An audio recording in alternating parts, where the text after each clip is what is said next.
he wrestles in tag sometimes. Hey, welcome to our 186th episode of Guerrilla Radio. And I'm Joe Caprino, and we have the mayor of Crown Point here, as I didn't finish typing my name. Bill Hawkins, joining Mike, personal house visit. So welcome to the show, Mr. Hawkins. Live from my kitchen right here in Lowell, Indiana. Yes. Live from Lowell, Indiana. I didn't know we were gonna talk food today, but yeah, we're gonna rank fries. Fries? That'll be fun. It will be. Yes, it will be. And yeah, it's gonna be controversial too. I know my takes will be controversial. People aren't gonna like me as much anymore after they understand my food taste. Man, those candy bar rankings were trash. Yes, yeah, we got ripped. No Snickers. No, mine were good, man. I don't know, man. I had a Snickers. It was kind of overrated. No. You said the other day it was good.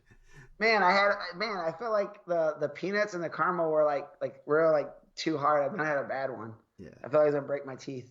Like, you can't go wrong. Snickers, Mike. Yeah. Snickers, Reese's Cup in the freezer. Dude, I like a Reese's Cup in the freezer. That's my favorite. Oh yeah. Dave Doster, Santa's elf in the house, still wrapping presents. Yes. He might be done by Christmas. Still haven't bought one Christmas present yet. I think my wife bought some. I don't know. We'll find out. We'll find out in about a week. We got a whole stack of them down here in the basement. Some got delivered to the neighbor's house. He brought them over. So. Nice. Kim, you got any down there?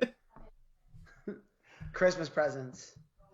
So we're going to talk some wrestling today, and we're going to start off the Carnahan Classic. What's it called? The Bill Carnahan? Oh, Carnahan.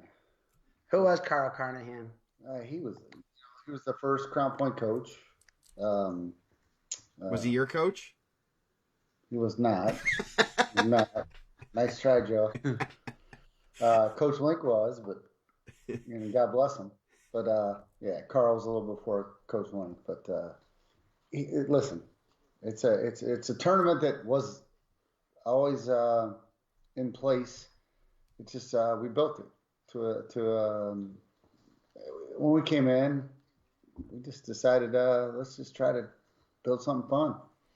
And there was a time where Junior Roberson, if you guys remember Junior, he was 106 his freshman year, and I think he took first. And there was 4 guys on the stand. So, to say the least. So we're building it, but it's always been a great. It's obviously a stage where Crown Point is proud, and it's their first coach and all that stuff. So it's good. It's good for the community, and his son still comes to this day. He nice. Yeah. What he had was it him that got hit by a car? Was that one? Or was that Burkhardt? I know one of the two memorials. I don't remember which one it was. I don't think it was Carl. But anyway, his son, maybe. But his son still shows up to this day and super proud. And the tournament used to be like a conference tournament per se. Yeah. Now it's we built it to a little bit of an elite thing. So. Yeah, it kind of was it was Crown Point versus the world type thing for quite a few years, and then all of a sudden, the last 3 or 4 years, you guys decided to bring in a bunch of teams, and it's gotten kind of crazy, and got crazier this last week, didn't it? It did. It did. And you get a couple teams drop out, and we had to get a little creative, almost Iron Man like. Yes. So we got to invite. Well, Bill sends a text to Mike and I and said, "Hey, we got a couple teams drop out. Can you get us some individuals?" So we have added with already the teams that are there. So the teams that are there, like you guys kind of invited like a who's who, and like obviously opening the borders up a little bit better for Indiana. Like Bishop, of course, not there this year. They were there last year. We replaced them with Detroit Central Catholic. Yeah. So the 3 best teams in Michigan, the best team in West Virginia, the best team in Tennessee, some of the best teams in Illinois, including the state champs. Wisconsin, Arrowhead. Where Ben Askren. Yep. Russell. Mount Carmel's there, so Marist, Mount Carmel, Marmion. It's a pretty sick tournament. And then was it Springboro, Ohio? Springboro. Yep. And then you got nice... Brownsburg and Floyd Central from Indiana. Yep. And Floyd Central, to their credit, Coop said, I don't know, this and that. And then I just talked to him a little bit and sold him on a little bit. And he's like, you know what? Let me talk. We're in. You know what I mean? So it was good.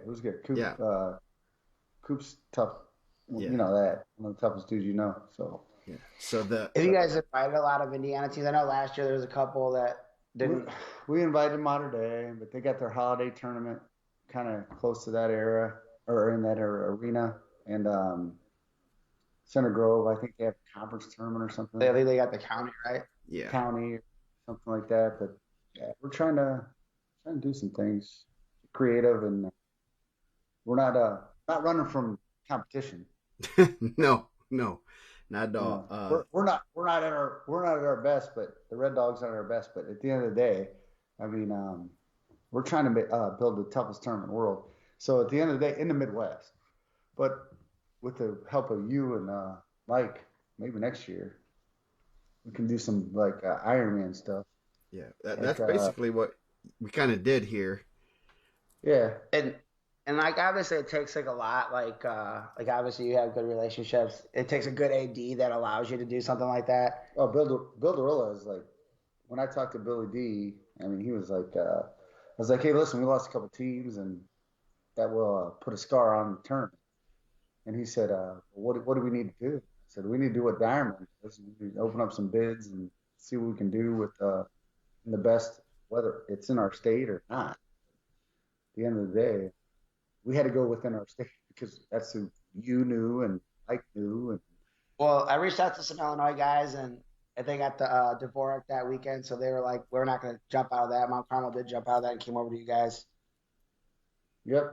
So, I think I don't know, Joe, you want to throw some additions in there? Yeah, yeah. So we got Tylen Thrine will be at 138 from Newcastle. That was reach out to his coach, and he's like, what surprises me is how quickly the coaches and the kids committed. More than anything, it's sometimes you'll have people at Hem Hall like, I don't know, maybe, and I go, you don't have much time. You got to say yes or no. And they have a home super duel that day, so that he's coming. Michael Major, Fast Eddie, is gonna drive him up back to his old stomping grounds. You and Ed go way back, don't you? I was the best man in Ed Kondowski's wedding, by the way. Just to throw that in there. Throw that in there. Ed definitely let me know that the other day when I talked to him. Yeah, nice. He's obviously my bestie. He said he needed to come up and get some better food. He said Indy's not getting it done. Oh, nice. Avon's bringing 5. Bridge, Gels, Nate Rio, Quentin Sheff, and Seth Syra. So pretty good group there. Fishers is bringing 4. Owen Ingalls, Xavier Smith, Chris Quarles, and Julian Burgett. Xavier Smith coming off a huge win this past weekend over number 1 Aiden Costello too at the Trikoff. Yeah. So rolling that right into the Carnahan over here. And then repping Dwayne Delta, bringing in 6, Reed Wicker, Kay Jackson, Aiden Bollinger, Jensen Boyd, Sam Mosier, and Cabe Stebbins. So some Fort Wayne representation. That's some pretty good 6. Sarah said no Seth. She said look at track. Oh. So. Well, who's the fifth mystery person? I don't know. I don't know either. We didn't look at track. I'll bring it up. I have not. That's just who I kind of assumed, but I guess we will look at track of the wrestlers. Oh, there we go. They are loaded in there. So Avon only has 4. Bridge, Gels, Rio, and Chef. Gotcha. 4 pretty good only representatives. 4. That's all they can fit in the car. So, yeah, that's pretty cool. Well, to be honest with you and Mike, I mean, thank you for your help, by the way, with that. But it's we had to do something. You know what I mean? To kind of fill the void of a Davison who's done it to us before, and Lakeshore, Michigan. You know, they're good, but you know what? With what we're filling, I think what we're filling the void. Yeah. With even our in-state guys, I think it just makes it even tougher. Well, we reached out to almost all of the number ones. I mean, obviously we knew some had some scheduling conflicts, but we wanted to kind of open the door for Indiana guys, especially guys that are not at the Ironman, that don't have that opportunity to see some of the national competition. It's something in state, which I thought was really cool. And, you know, we appreciate you reaching out. And we just kind of like, I mean, me and Joe, Joe had asked early on if there were some ways we can get some guys in. Those guys that are not getting in, but you know, I think it's a good opportunity. I think we asked every number one except for I don't think maybe two. I don't think we asked two. Weaver was Weaver might have been technically the only one we didn't kind of at least inquire with a little bit, because you're gonna have Bell, Dickman, Rio, Hockaday. They're gonna be there. Yep. Stanley, we reached out to. Yep, we did. Bradley, we reached out to. Doster and Ocampo, we reached out to. I can't speak today. Costello. I guess I reached out to some of the New Prairie guys. Yeah. I mean, they have a super duel that day. I mean, it's tough. Yeah. It's difficult to say, hey, we're going to take 4 of our best guys and go compete, or, you know, 7 of our best guys. You know, I understand, you know, but we definitely wanted to open the door for those guys, you know? Yeah. For sure. So now that's pretty cool. I guess, I mean, and then Cressel kind of expressed a little bit of interest. I know they have the county, so you're going to run into, like we said, Center Grove has their county tournament, and they take that fairly seriously. Obviously, they could probably take their B team there, and actually, I think their B team's coming up to the Yorktown, New Haven thing. So I'm not real sure about this county thing, Joe. Maybe you and Mike can explain it to me. Is this something that they have to do? I mean, I just don't. Well, Bill doesn't understand it because we do have like a nice Lake County tournament at Hanover Central, and they choose to go to Team State and send their backups to the county every year, and they do well. Like Crown Point's obviously got a lot of depth. Center Grove has a lot of depth. Brownsburg has a ton of depth. Heritage Hills sound like they had a wrestle off, and they got guys with medals that are going to be on their varsity too. I just don't know how Indy works with the county. I really don't. I've never really dipped into that too much, so I don't know if it's like something that ADs demand or. I'm sure. I mean, I know. What was it? The 1 year Portage, you guys had the conference thing, and I think they ditched your guys' thing to go up to DCC. And didn't you call and complain on them? Yeah, maybe. Maybe. Didn't you call and tell on Leroy? Wasn't that you? It could have been. I don't know. Yeah, I'll put those in the chat so people can see that. I don't know all that. Joe, I don't know all that county stuff. So I think there's a little bit of pride. It's just kind of like a conference type thing where there's a little bit of pride in that, and they don't. They want to win their county, and I'm guessing someone like Center Grove wants to not lose a match in the county to claim they are truly the county champions. So yeah, I guess I know Maurice. I've talked to Maurice. I mean, he's showed interest, obviously, but there's something going on there that I don't think you can just get away with it. You know what I mean? So down there, I don't know. Yeah, I mean it's tough. And Marion, I can't see all of Morgan's comment, but Marion County's pretty stacked. That's like one of the bigger tournaments in Indy, and some of these teams are still competing for a spot at Team State, which I'm sure we'll talk about more in depth maybe later next week when we have the vote in. So I mean, some of those guys are trying to win spots into that event, where some teams that are already sitting pretty and comfortable, they're probably not as worried about getting into the event, right? Yeah. Sure. So going to be a good event. Excited for that this weekend. The Carnahan Classic. I don't even think. I don't even think. I think Mike and I were looking at some of these results. I don't even think people realize like how in depth this tournament is. Yeah. I mean, it's. I don't know. You got team. I mean, well, I don't have it up, but I think we were looking at like the Cleveland, Tennessee team. I think they're bringing like 8 Tennessee State champs. Well, one's at Crown Point now, so yeah. You guys snaked them over here. Whatever. Yeah. He was Crown Point before you. Don't even get me started. His mom was his grandma was one of the original people on the board, right? Yeah. Yep. Yeah. So yeah, Cleveland, Tennessee has number one's at 113, 126, 132. Number 2 at 50.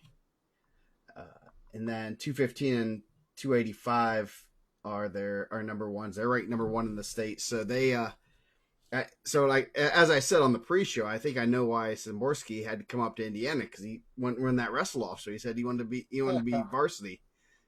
I guess we're gonna find that out. He took second last year in Carnahan. I think it's pretty good. And then the West Virginia team, I think they're like a multiple-time state champ, right? Yeah, like Parker, was it Parkersburg? Parkersburg. They're ranked 1 in West Virginia, I think. Their website is a little harder to navigate than IndianaMat, so not everyone's that lucky. It's different. Obviously, it's a different site. So, but I think they're multiple-time champs. They got a bunch of returning champs also. You got some friends down there in West Virginia, in the Tim Flynn and West Virginia area. Then you got Arrowhead from Ben Askren's old high school. I don't know if they're as deep this year as they had been in the past. I mean, they're always going to be good. I think I was talking to our friend from Indy that's up in Wisconsin running his website. He said they have like 3 or 4 like solid medalists. Yeah, Zach. Yeah. Michigan, and then like I think you guys got like the best. You guys got like the best of every like class. Like Detroit Central Catholic's bringing a bunch of the big class champs. Dundee. Yeah, Dundee and Lowell are bringing a bunch of champs. So. And then how about Illinois? Yeah. How about the Catholic League? We got the Marmion Catholic. But you got like Nick Garcia who beat Don Moretto. I mean, maybe in a weight with like Reverend Dickman, or at 26 is pretty stacked with Rio and Gendris and Carmel, and Maris is new this year. Maris is tough. Will Denny is pretty good. Will Denny's pretty good. Ironman runner up. Yeah. Yeah. That's even who's seen boys from Illinois? They're good. Yeah. Like Basil got some guys coming over. Well, are they gonna? So like last time they didn't bring the guys, right? Right. Last time they didn't. Who do they? What's Robertson, right? They got the 2 Robinson brothers that were at Ironman. But last time they didn't bring Vincent Robinson. No, they're coming though. They're coming. And by the way, if anybody's interested, we get a pound that day. Don't trust them. We get a pound that day. That Crown Point scale has knocked out quite a few wrestlers. I know. That Crown Point guys, man. You guys got tough stuff for your own guys. Thanks, Joe. Yeah, on our own scale. I mean, tough, man. Tough scale. Tough scale. It holds no prisoners. So make sure you're a pound under the pound allowance. Are you guys doing any kind of streaming or anything? Or they got to go? It's track. Got to be on track? It'll be on track, yep. We got Mark coming down from Lafayette. He's going to come up and stream it. He's in Indy. He's not in Lafayette. Is he in Indy? Yeah. Everything south of Lowell is in Lafayette. I don't even know what Lafayette and Indiana. I don't know. In the region, anything south of Crown Point's Lafayette, man. That's what my parents told me. Anything south of Lowell, I don't even know what's going on, bro. Dude, it took them 2 days to get over here. We left yesterday. It's been 50 degrees. I couldn't even find Mike's house. He started naming streets. I didn't even know we're in Lowell. I said, "Oh shit, man, I don't know where you're at." I'm like, damn. So, do you not know how to use GPS or what? Well, I think my phone went bad. I told him my phone's going bad or something. We do directions differently here. I don't know. But he walked me right into his house. Bro, we do directions different. We said, hey, man, there's a KFC on the corner. You got to hang a left there, come down about 50 feet, go past the retirement home. There's going to be 2 dogs. They're going to be barking at you. Take a right. I knew where he was because we went to Tulsa together, a couple years ago? Yeah. We went to Tulsa together. I don't know how we found our way back, honestly. Yeah, that's true. But I knew where he lived. I knew he lived somewhere by the Walgreens in Lowell. That's all I knew. I know. I see Monica on here. Monica. She seen you in Tulsa that day too. Oh yeah. Yeah. Good times. So, So streaming on track. I think it's gonna be an awesome event. I'm gonna be there live. Are you going, or is that Cub Convention Day? No, that I will not be there. Unfortunately, we have some family coming in town for Christmas stuff, I guess. Well, Mike can take over. Yeah, man. Go over there, shake hands. Mike will take. Go over there, kiss some babies, shake hands. We got a meet and greet set up on Friday night. We do. We have a meet and greet set up on Friday night. And we're With gonna have the mayor. our With the mayor. The mayor. Yep. We'll find a spot over there across the street. Yeah. You got good food? Hey Joe, I think you've been there. Yes, it's very good. Yeah. Your wife kind of came and picked you up there, I think, one night. Yeah, she did. Like, it was last year. Yeah. You went too hard? No. I was behaving for once. I don't know about that, but you were like, at least you ate some. Ate some good food. Dude, it was good. You ate some good region food. Yeah, it was good. Sandwich from Lynn's? I had some kind of like whatever you suggested was really good. I can't remember what it is. It was the roast beef. You tried to roast beef. Yeah, roast beef. It's me too, man. Roast some mozz. Yeah, it was good. It was good. Good. So yeah, good food there. Good. The meet and greet. Bill's gonna be there. You gonna be there? I'll be there. Gotta be there. It'll be fun. Send you some merch. It's gonna be a great weekend of wrestling, and you know what? I just hope everybody tunes in. And truth is, I mean, if you love wrestling, the Carnahan, we're trying to build it to I don't know, to like an Iron Man one-day level. And you two, by the way, I appreciate, because I think next year, because you always have two teams that just somehow bail in the same week of the tournament. So I think what we might do is what you guys suggested. It's like, hey, you know what? We have a 16-team thought process, and we might go 14 teams and just start throwing out bids. Yeah, that's what kind of we were talking about, in our group chat, like something like, let's just do 14 teams and then give out 28 bids. Why not? And I mean, start taking applications maybe more than a week ahead of time. Yeah, I think we'd have to do that, but yeah, at the end of the day, I mean, every year, I think over the last 4 or 5 years, we've tried to hold this together. Somebody's bailed on us. Yeah. So it's one of those things where I get it. I understand. I mean, it's not an easy tournament, and sometimes people get I don't know, maybe in their mind it's just they're not ready for it, or they just can't get there, or whatever. I don't know what their excuses are. What'd they tell you guys? You know what? They have. This is the crazy thing is like, how are you going to say you have prior obligations when you already paid the entry fee and you're in? Did you tell them no refunds? Oh, there's no refunds. Kevin said next year they want to get Lowell on. You know what? I mean, they offer like Kevin's a good dude. I mean, we were just like trying to get people in onesies, twosies, and obviously we try to get Evan in, but they got something at Lowell that day too. Yeah. So it's tough, but get Yusuf back, bring some Texas kids. Yeah, there you go. I'll tell you what, you could win. You could probably. I think Joe and Mike. I mean, agree or disagree. I mean, you could literally place 6th in our tournament and win an Indiana State tournament, or you could place. You might not place and still place in Indiana, or you might be a West Virginia stud and not place and still go win it in West Virginia. I mean, it's just it depends on your draw. It depends on the seeds and all that stuff. But it is brutal. It's brutal. Yeah, like I mean, I'm sure that seeding means gonna be tough. Like, how do you rate how are you weighing state champs from other states against placers? I mean, Jake lost. Was it last year or 2 years ago? He lost to Zach Stewart there, like in the quarters. Was it Zach Stewart that beat him? Beat who? Jake Hockaday. Somebody beat Jake 2 years ago. Yep. Stewart, I think, from Illinois. Yep. Yeah. So I mean, it's for a one-day event. Like, obviously, we love Al Smith. You guys are at Al Smith also. Who beat Jake there? Someone beat Jake there. I think Stanley gave Tegan did. Jake. Tegan went 0-2 and he placed at state 2 years ago, right? Like, Yeah. I thought Jake grabbed someone in the quarters 2 years ago and got beat. Maybe the semis. Joe, who'd you just say? So Teagan was 0-2 there last year, placed at state. T got a big win this weekend. Yeah, he did. Yes, he did. He got a big win in Illinois. Beat the streets. He beat a guy. I don't know. We were talking about this before the show, like just the depth of Indiana. And Eric called in. We were gonna get Eric on, but it's past his bedtime. But like we didn't want to get too many people and crash the start. Yeah, Stuart from Marmion. Did I knew it? Why is Sarah telling me I'm wrong? Sarah, stop. I said 2 years ago, not last year. So we were trying to get Eric on. We didn't want to crash the server.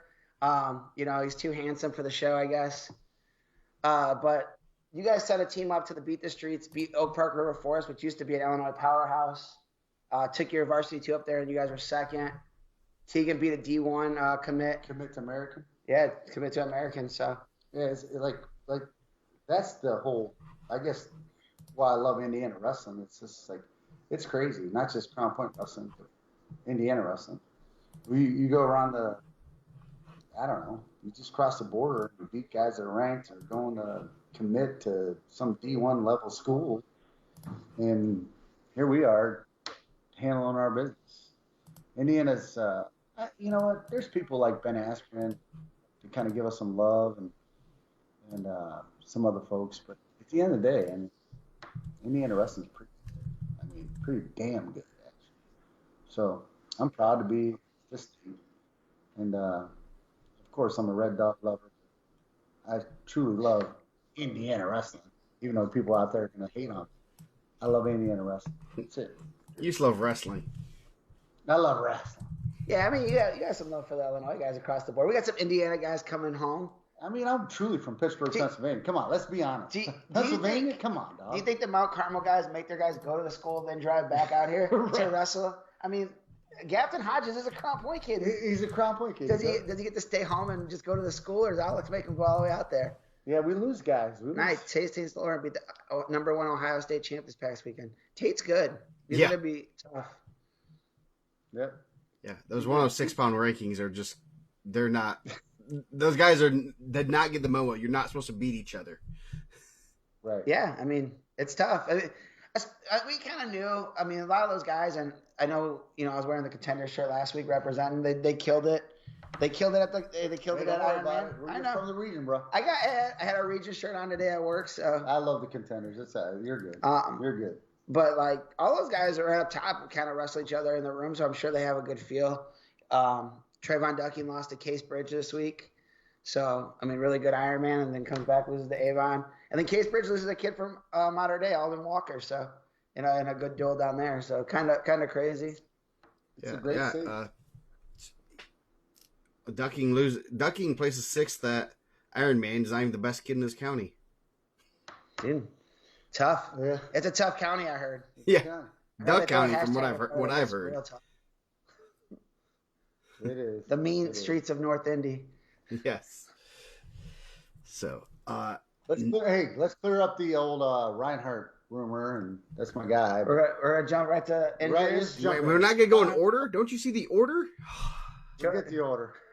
Reinhardt's out, Shep's out, and that's about it. You guys kind of had a tough year starting off. You guys ran them too hard, or what?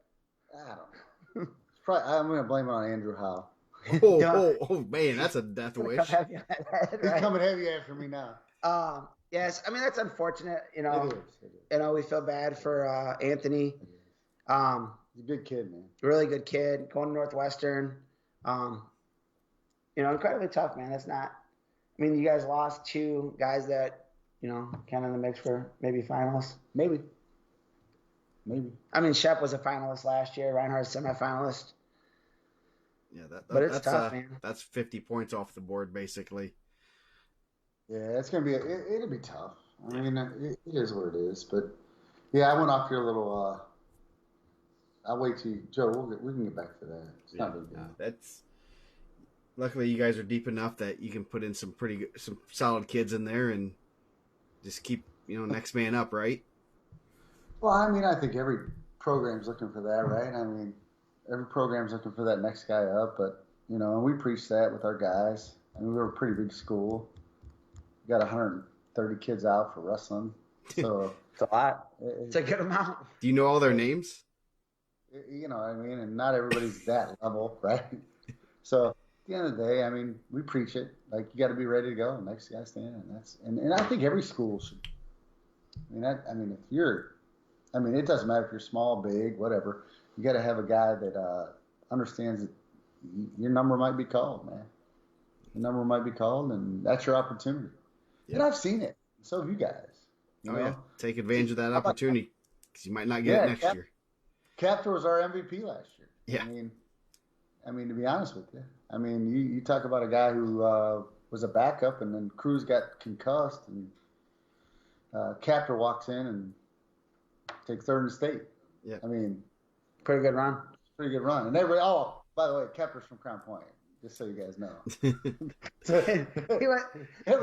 What did he get an Illinois guy? That's what I kept telling everybody. I said, I can't believe they brought this kid in from New York. Flew him right in here. Yeah. How do they fill that guy in real quick? Bill said he has a bunch of townhouses if anyone's looking to move. I got a whole. Stop it. He's got an apartment complex. Don't lie. Stop it. No, I mean, he's right. Like, you want to build that depth. Your guys' like I said, your varsity 2 just went out to Illinois in a tough tournament. Took second. Marist was in that too, or was it Marist number 2? Yeah. And then, like, your guys' middle schools do pretty good. I saw 2 middle schools. I went to the middle school conference. They're pretty stacked, man, with a lot of names that you know from the region and guys that have been middle school placers, and elementary does well. Well, I mean, to be honest with you, that's what you kind of got to do. It's like, Crown Point, both middle schools are really good. I think they were undefeated up until they faced each other. Yeah, and that was a cool event for you guys. Yeah, we put our middle school kids up under the lights. Nice. Like a varsity duel. Yeah. But you said you don't like it when people are under the lights, right? Only state finals? Is that you? Yes. No, it wasn't me, but I did agree. Well, I mean, you got to sell it. I will say, for a middle school, something like that, I could use that as an exception. Right.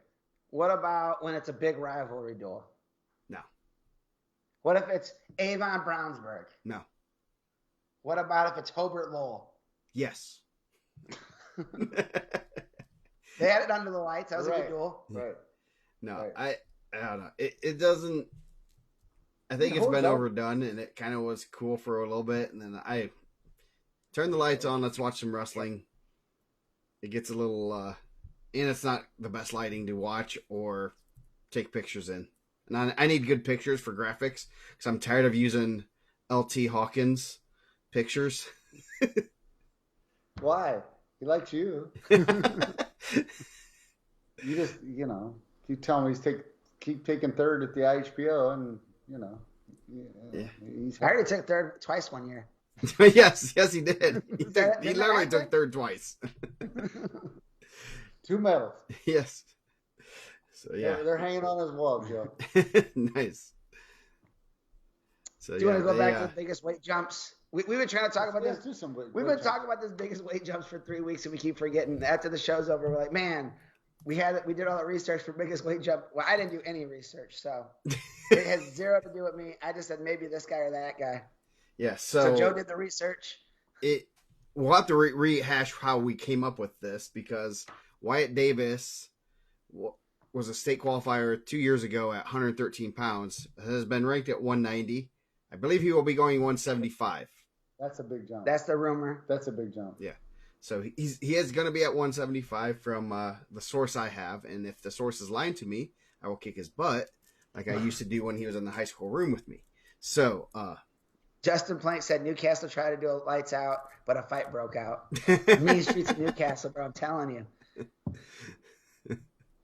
So Wyatt Davis is still at, if he qualifies for state, he's at a 62-pound weight differential from the first time he qualified. So I went through, and anyone that's not 215 to heavyweight, that's not, that could be that's not quite that big of a jump.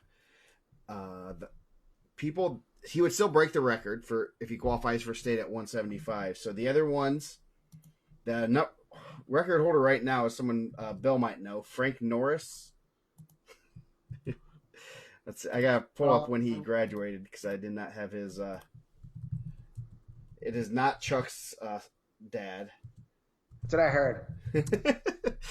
He graduated in 1957. You didn't wrestle with him, Bill? Really, dude? Really? My guy looks good for his age then. That's pretty funny, man. Warren Central and Newcastle trying to finish that fight You know, last year, right? hey, Joe, I'm going to be honest with you. So when the people are like, when did you graduate? I'm like, in the 90s. And they're like, well, what year? I'm like, 90. 90. So you're only 7 years older than me, so you're not. I mean, I'm only like in my 30s, I think, from last I checked. You got a little more salt and pepper than I got, I think. It's rough coaching over here in the Wayne. I see that. Yeah. So yeah, Frank Norris qualified in 1955. He was a state runner-up in 1955 at 95 pounds, and was a qualifier 2 years later at 154. That's a big. He started eating. That's a big jump. Yeah, he is 1.5 times his weight. So so he was at 59 pounds. So we have 3 tied with 57, and 2 are brothers. Let's see if Bill can name these. 2 are brothers. Once we pulled it up, I remembered. Ken Joel should know. Yes, 2 are the 2 brothers from I'd say a top 5 perennial school. Yeah, I would say Wait. 2 brothers from a traditionally strong wrestling school. I would almost say. Probably, I bet they have a little bit more.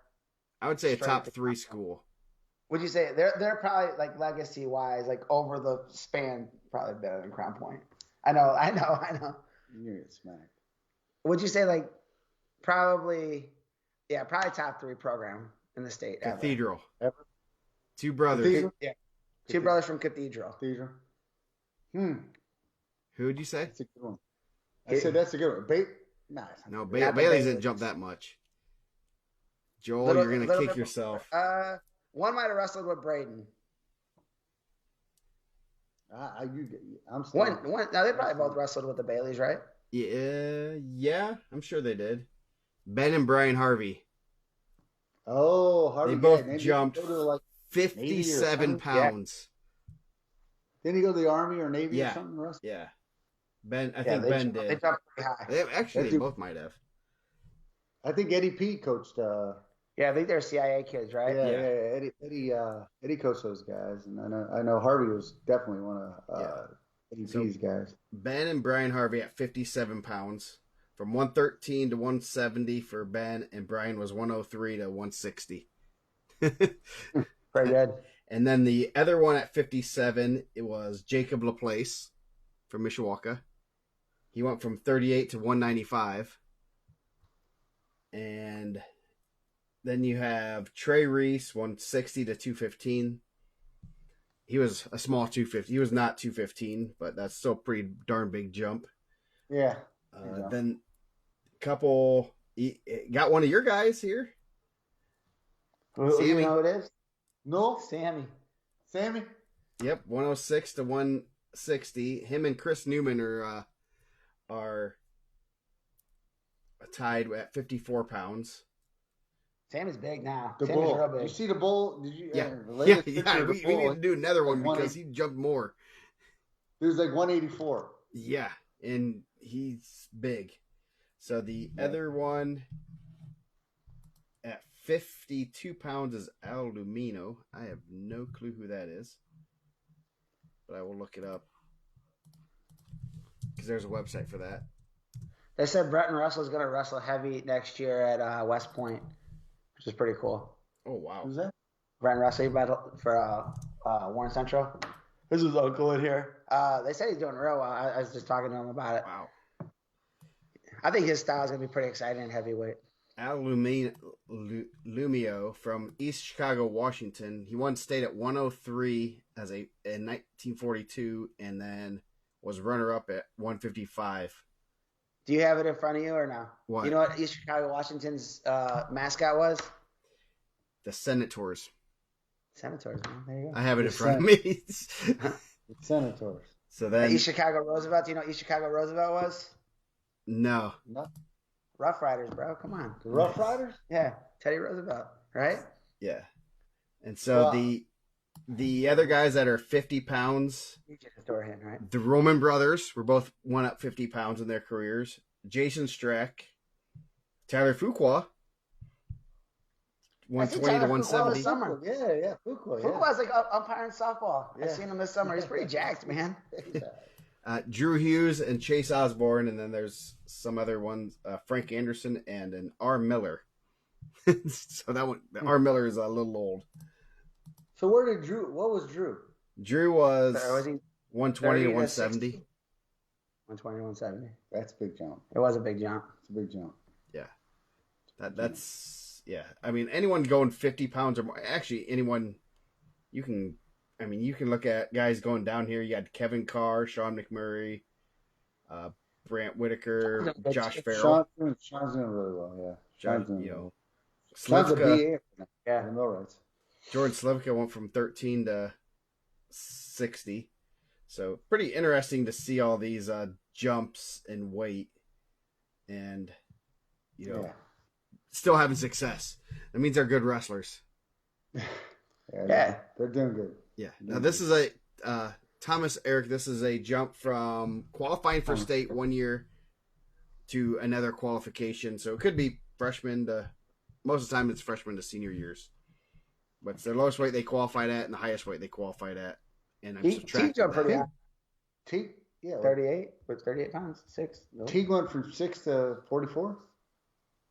That's pretty good jump. Pretty good jump. Yeah, pretty good jump. He's got to go a little bit further to make the top I think list. Saturday at state he was at like 108, and then what? Like the next week he was at 40. Yeah. He's tall enough for it. He's tall enough. Just keep lifting. I remember. I thought you guys were telling me he was going to wrestle 13 this year. I seen him this summer. I was like, "There's no shot that dude's going to be a 13-pounder." Right? It's crazy. This sport's crazy. We all know that. It's pretty interesting seeing all these. I'll post them on the board, but it's crazy these jumps. So it was interesting. Those are our biggest weight jumps, and as far as injuries. Sorry, I screwed up your next topic, but we're already going to talk about. Obviously, Reinhardt is not in the newest update of the East Chicago semi-state rankings. So I'm sure I have not checked the comments on Facebook, but I'm sure they're like, "Where's Reinhardt? Where's Reinhardt?" Usually that's like the first thing everyone posts when someone's out, right? Nobody posts anything. Not really. You kept that stuff quiet. Troy Hahn, what's up, my man? Troy out there doing his thing. So, what's up, Troy? So Reinhardt is out with the patella tear from a kneecap. So it's legit. I mean, there's not a whole lot we can do about that. What's the recovery time for that? He'll be ready for Northwestern? Yeah, well, Northwestern's involved a little bit with that, and it's like a 5 to 6 month process. So, and then Clinton Shepard's going to be. He had his ACL injury. He'll be back hopefully by Fargo. I seen him ripping out some push-ups and stuff. Yeah, getting ready, man. Yeah. He's only a sophomore, and then LT is obviously my kid, and there's no secret he's got a little injury on his shoulder. So at the end of the day, we're gonna battle through it. Like if you guys remember, Sammy going battle through that stuff. So we'll be there. Yep, and Coach Derek Snyder, he's on the injured list also. So D Snyder there's something going on with D. I don't know. We're not going to report his injury. We heard Mike Morgan's breaking news in the chat over here. We're going to keep that up fast. We didn't want anyone trying to come for my guy's legs. So we gotta give love. Hey, Coach Snyder, we love you, man. Yeah, get well soon. Get well soon, bro. Sit on the bus, chill. If we'll, Coach Harrison will take care of it. Don't worry about it. LT's not out. He's gonna wrestle. Yeah, LT's. Yeah, Did you send Snyder some flowers at least? I did not. I mean, he's a purple dog. I mean, at the end of the day, I love dogs, but Man. purple dogs, I just can't come to. We'll get Dave Doster to send him a Christmas present. He's gonna wrap it. Yes. I'll get wrapped right now currently. Santa Doster. I'm sure Sarah's gonna say something here in a minute, but purple dog. You get mad at me, but you better watch. You're gonna get put in air jail. Yeah. So, I mean, I think everyone thinks you guys are supposed to be like these crazy rivals, but you guys are pretty cordial. Yeah, you guys like each other. Brownsburg and Crown Point, as much as people think, yeah, of course, it's a rivalry. But so who do you hate? Center Grove too. I mean, it's just I don't. Which team do you hate? What's your biggest rival? You know what? To be honest with you, as I get older, if you say IndianaMat, bro, never. Coach Hawkins is the guy. Coach Hawkins is the guy. Happy belated birthday to my guy Jim, man. Jimmy, yeah. Seen him this weekend. One of the best coaches ever. I'll be honest with you. As I get older, I don't like when I was younger. I mean, of course, there was some passion, right? Some hatred or some competitiveness, but I mean, who do you think you've been the most chirpy with in a duel? I mean, let's be honest. It's Is it Dave? It's Maryville, but Maryville and Crown Point have always been. Yeah, that's a pretty good rival. Maryville and Crown Point have been chippy since Anthony was wrestling. I didn't feel like it was as much for you guys, but when Coach Flink was there, it was a little chippy. It was chippy. It was a little bit more chippy. I think David and Scott were they were chippy. I think and then who's Bradbury got? Bradbury says he knows who. Bradbury was part of some of them Hobart like Portage duels back in the day. Those were chippy too. Dude, Tharp can make anybody mad. I mean, Tharp was crazy. So I mean, in a good way. Yeah. I mean, Eddie and Tharp were a good team, but no, I think a good tradition here in the region is Crown Point, obviously Maryville, back in the Shrewsbury and Anthony Hawkins days. My son. Those were good. They were good days, and then Portage and Hobart. I feel like that should be a duel every year. Those were pretty good. What's the big duel out there by you, Joe? The big rivalry? What's the big showdown? Ooh. Oh man. I mean, it's kind of ebbed and flowed based on who the best teams in the area were. The Belmont Yorktown ones were nasty. Oh yeah, those were good. In the McCormick days. Yeah, especially it was team regional. Those were ugly. I mean, those were just both schools wanted to go at each other's throats. Those were some fun duels. But at the end of the day, Coach Link, you know what's funny about Coach Link is, you guys know this now, he's a referee. Yeah. Right? So he went from coach to referee, and he's actually a pretty good ref. Will he be at the Carnahan? He actually broke his leg. Dang, man, all these side injuries, man. We're going to injuries suck. It's not just the current Bulldogs, it's former Bulldogs too. Jeez. He broke his leg, so I'm not even sure, like, I used to do our wrestle-offs, so we wouldn't have to coach, you know what I mean? So we wouldn't have to do all that, but Coach Flink, he hurt his leg. I think he's coming back pretty strong, and he was a semi-state guy, and, I think he transitioned well, actually, from coaching, and he was, hardcore coach to transition into ref. That's got to be hard. I seen Chris Joel's doing a great job. I seen Chris this weekend at the Trikoff. It's tough. It's tough because you gotta see both sides of that. I mean, at the end of the day, I think the hardest job, Eric McGill. To be honest with you, I mean, think about that guy. That guy is NCAA Division I. I think he ref Mendez's match in Las Vegas. I think. Yeah. Or he was a backup. He was the backup ref on that Vito and Dalton or Dayton Fix. Dayton Fix. So I mean, referee is not easy, but it's also prideful when you got a guy from Indiana that's transitioning from coaching to refereeing or from wrestling to refereeing, and it's cool. But I will tell you this: listen to Chuck Barnett. I didn't realize how we were struggling with referees. I mean, that's not a topic here. I didn't realize how bad. I think that's across all sports, though. It's tough. You got, coaches over here yelling at him, running him off, scaring guys off, bro. That's Coach Sessa. It's not me. That's what I heard. That's Vince. That's what I said. That's my boy Vince. That ain't I heard, me. hey, you can hear it all in the Iron Man right on the video. I'm not. Nah, Vince goes up there. Vince just started watching right now. Vince goes up there calm. He is calm. I feel like Vince. That's why Vince gets a lot of calls over turns. He goes up there with very calm, very chill. Can't go up there. They match energy. But it is tough, man. I mean, to be a ref here, I mean, in our sport, it's tough. Yeah. I'm a little worried, to be honest with you, this wasn't a topic, but man, Illinois, for example, Joe, Alex said that they keep their referees, like how they rank the refs in Illinois every year. There's no 1-2 year thing. It's the best officials are going to officiate that state tournament. That's it. Done deal. It's not even a question. It's not you can't do every. So what do we do as a state? You know what I mean? So because we're shorthanded, do we just put the best quote quote officials we have each and every year, though that's not the rule. That's not how we follow. But that's something I'm concerned with a little bit if I'm a Indiana wrestling fan. You know what I mean? So because it is hard to find good referees, but when you start rotating every 1-2 years, Illinois doesn't do that. Pennsylvania doesn't do that. Yeah. Your best officials are at the state tournament. That's it. Done. That's how it should be. If you're the best that year, and it should be based on 1 year, not that you've ref for 20 years.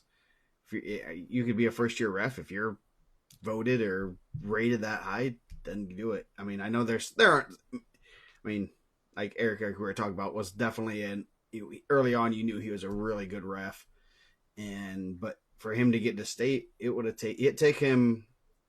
He got to the NCAAs before he would have gotten to the state for Indiana high school.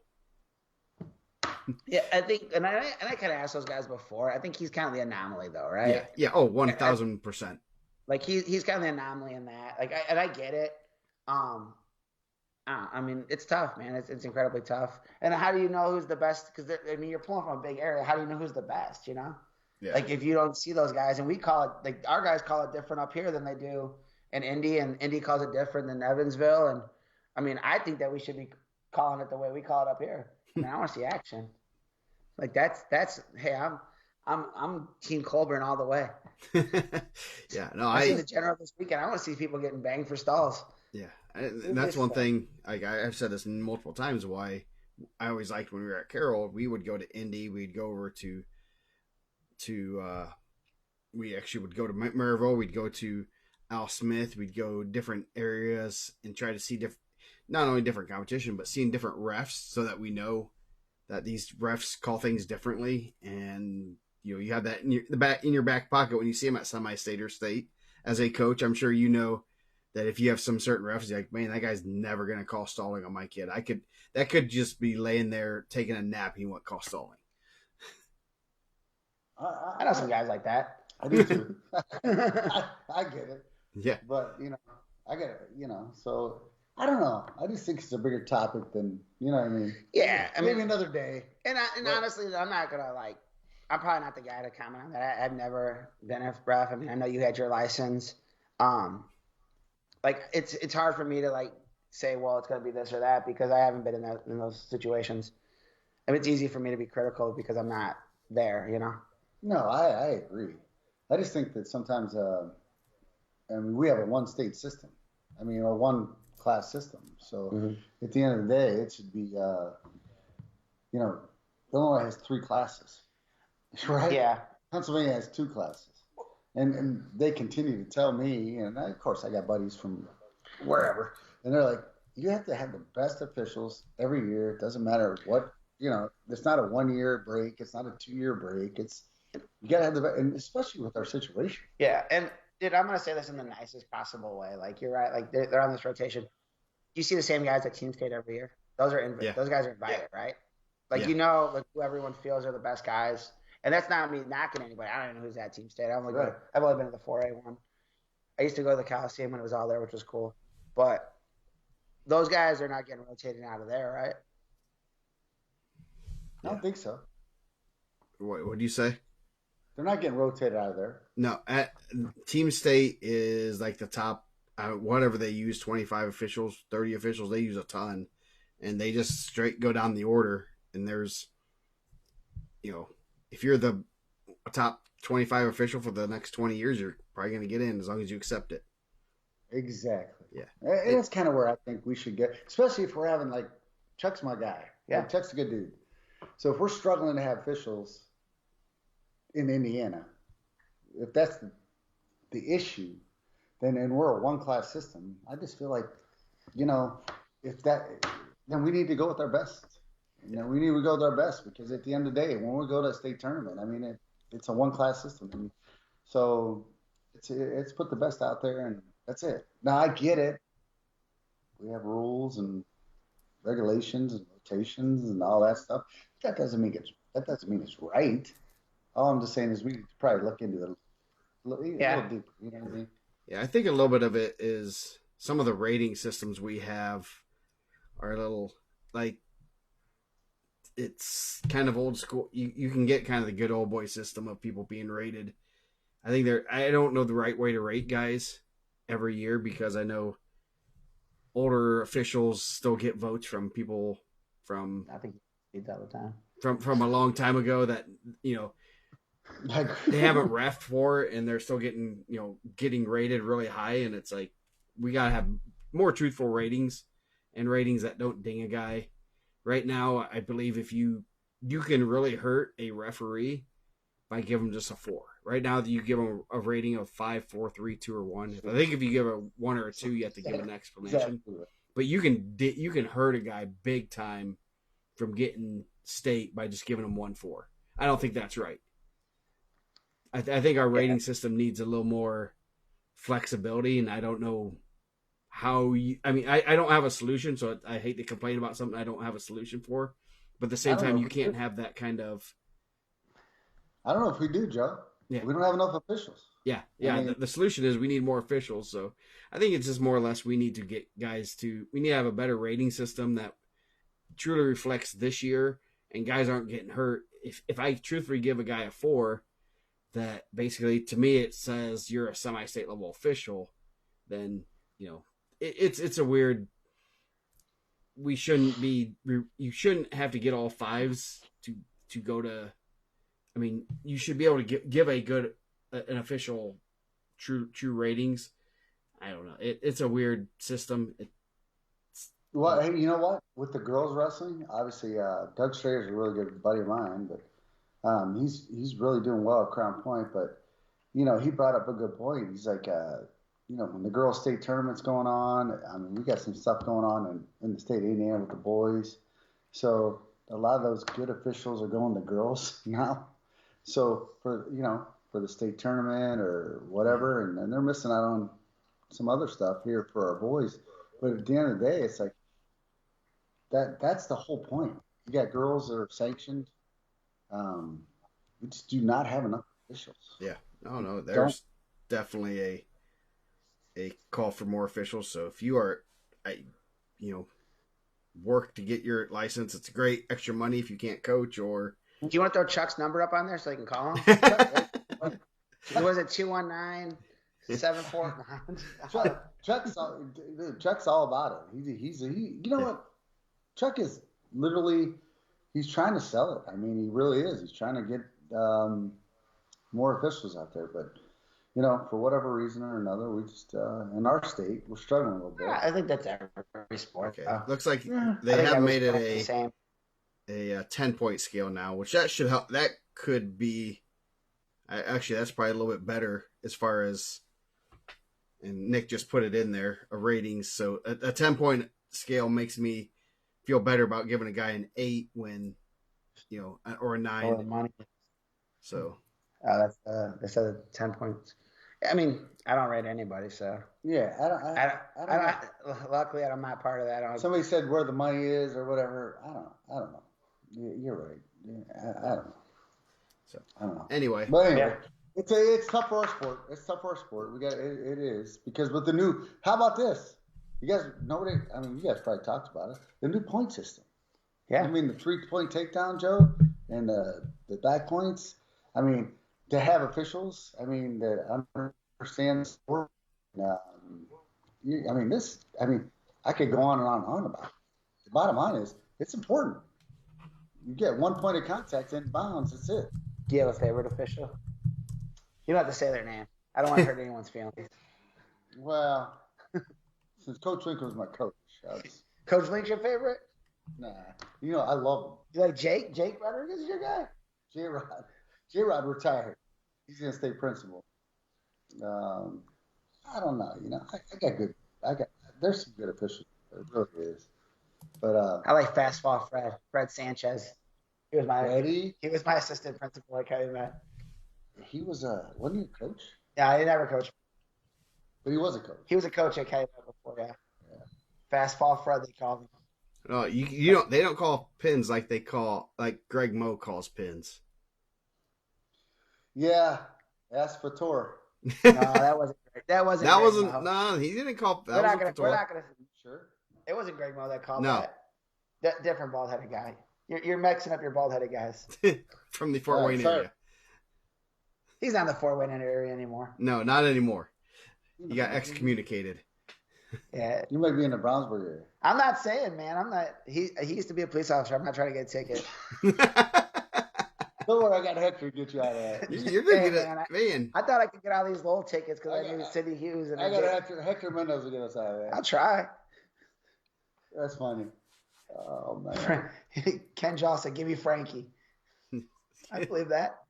I bet Cathedral does want that. Oh, wow. I bet Derek would disagree with that. For sure. I'm not 100%. I'm not gonna do this. I'm not 100%. I feel like there's already some guys that aren't happy with my officiating criticism live on air sometimes. So I'm not gonna. But yeah, but I think that's an overall problem. So yeah.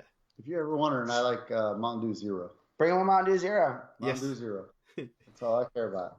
Mountain Dew Zero. So that's it. Not wrestling. Not like just Mountain Dew Zero. That's it. What did you used to drink? You used to drink like Crush Zeros, like Orange Crush Zeros. Orange Sunkist Zero. Yeah, Sunkist Zero. I switched to the Mountain Dew Zero. All right. So back to the injuries thing. Also, Aiden Kincaid, he is out for the season with an injury. So, because Luke J just logged in, trying to get us out of tickets, man. His ears were ringing. Who?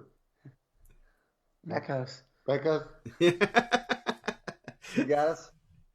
Yeah, Yes. yeah. Aiden Kincaid. I'm sorry. Sorry. So Kincaid was. What were you saying, Joe? I said Aiden Kincaid is out for the season. Another tough injury. So hopefully he's back. I know he sounds like he has a pretty tough injury. So I don't know what the recovery is, but hopefully he is back on the mat soon. So He's young. I'm sure. Sophomore? Yeah, sophomore. Sophomore. He's a good football player, right? We're trying to get our tickets, Hector. So you want to go over any results from this past week, Mike? He's a really good kid. I mean, that kid's a really tough kid. Yeah. He did a great job last year at state tournament. So hopefully he gets healthy and gets back at it. Speaking of Hector, man, we didn't even go over it last week. Jesse winning the Vegas Open pretty good. Yeah, we didn't talk about that. Yeah. Late takedown for the dub. Jesse's looking pretty darn good right now. I did tune in to Joe and Rex on the call. Put me right to sleep. All right. Yeah. Hey, I'm going to be a little biased here. Jesse, I don't care. Jesse Mendez is obviously he's from Indiana. You guys, hopefully everybody here is probably that kid, but I think they are. I mean, this dude just finds ways to win. You know, he just finds ways to win, and he's representing Indiana well. Super proud of that guy. You know, obviously I'm close with his family and whatnot, and Jesse, but hopefully everybody in this goddamn state is part of my languages. I know, man. You said more cuss words in one show than we've done the last 10 years in 186 episodes. Just root for that guy. That guy's. Tony got to invite to the house party all the time. That's a tiger. Yeah, I know, like, good kid. I mean, he's a great kid, man. I'm happy to see him succeeding. Always well spoken in his interviews. I know his interview about Sammy Sasso afterwards was really good. Uh, we obviously we know him. He went to IPO every year when Chile he started doing who's number one, and then obviously that trumps IPO, I guess. Did he win IPO every year, Joe? Four times. 4 times. He didn't go the last year. He didn't go for his 5th because he went some who's number one tournament. Who has the most? Does he have the most IPO titles? Yes. Yeah, he was winning them when he was just a little baby. 8th grade. Beating high school state champs when he was an 8th grader. Yeah. So I mean that's a great. He did say he was unhappy with it. Dude's out there just winning Vegas Opens. He's like, we want to score more offense. He needs to get those offense more. I said, no. Dude loves wrestling, man. Like, if you want to go see someone that, and we've said this before on the show at nauseum, and obviously I was doing all the RSN stuff when he was going. You want to see someone that like truly loves the sport and just loves to wrestle. Like, that's Jesse Mendez. Like, and I don't know. I think it's a rare thing. I don't think everyone always just loves wrestling. That dude would wrestle in front of 10,000 people and wrestle in front of 10 people. And he just loves it. I remember it's the same pace. Yeah, and dude, I remember he wrestled the Al Smith final his freshman year, and it was a kind of a tight match, and he was like so excited to he's like, man, I want to run that one back. Yeah. When he got headlocked in the finals, we seen him at the hotel, and he had this purple mark on his neck, and he's like, bro, that was crazy, and it was crazy because that place was like dead quiet, and then it just erupted, and dude just willed himself off his back. Yeah. Anybody else is tough. Bro, 100%. Like, I don't know how he got out. I think he kind of curled back over and just come on. And that's his boy too. Joni, let's be honest. Joni's son Kuntz hit the meanest headlock. Yeah. In the state of Indiana. It was pretty good in that spot. You could hear a pin drop. I think they were sitting next to each other, right? They're buddies and all that. They're pretty good buddies still to this day. But, yeah. It's wild. If you pinned them, I don't think they'd still be pinned. Hector told me he wouldn't be. Hector told me they wouldn't be. They might not be buddies. She would not be getting out of tickets. So we're gonna go over some results from last week. Yeah. So let's see. Where were you at, Joe? Were you out at any tournaments? No, I stayed home. I went to Costco on Saturday. That's a battle in itself, my friend. Yes, I added that to my significant win. It's Costco 2 weeks before Christmas. So was it crazy? Yes. I only doubled like 3 people. So Sam's Club. That's right. Yeah. So Center Grove wrestled Zionsville Indianapolis Cathedral 60-7. Pretty strong showing. Yes, there's still a pretty, and there's a pretty good cutoff between the top 3 teams, and then because Cathedral's pretty solid, and so that's good. That's crazy. Just seeing that result just kind of makes you wonder.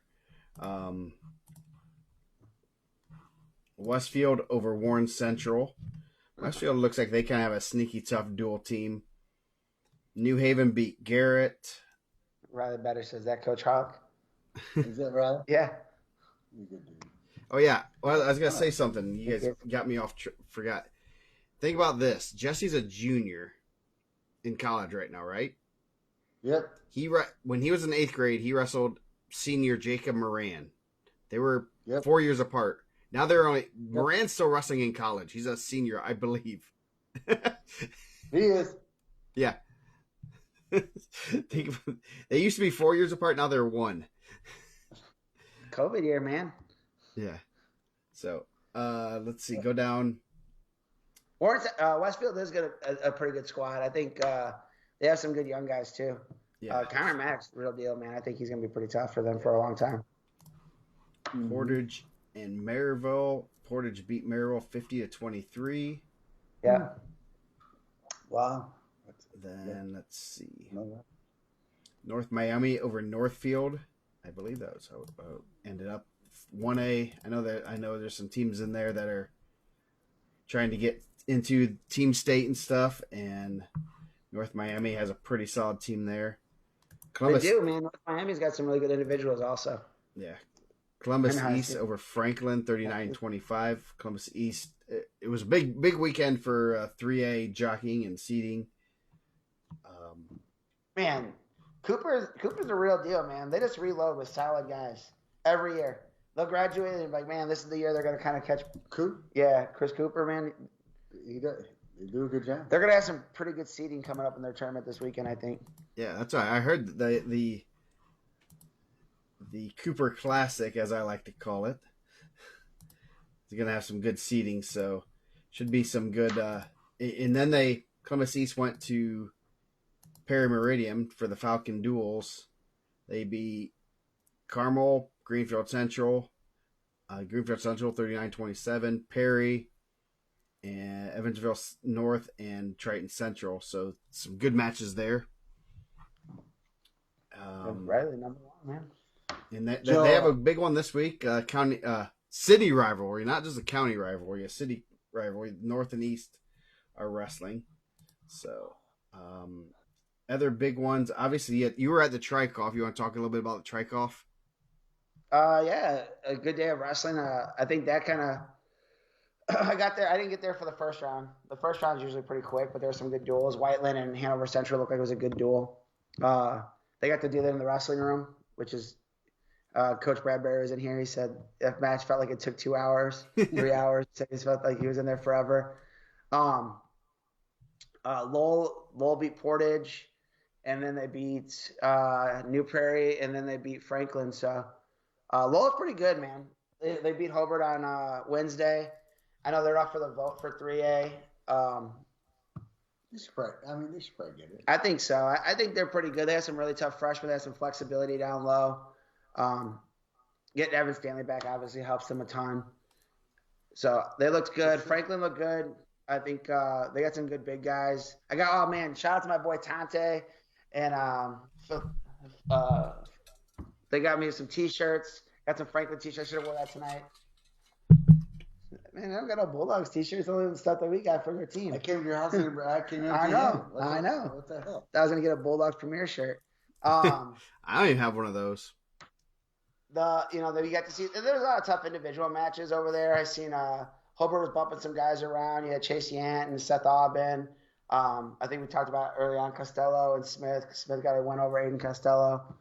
Mishawaka was in that top 8. So then upstairs they had Lake Central, Valpo, Hanover Central, who I know is up for a team vote in 2A.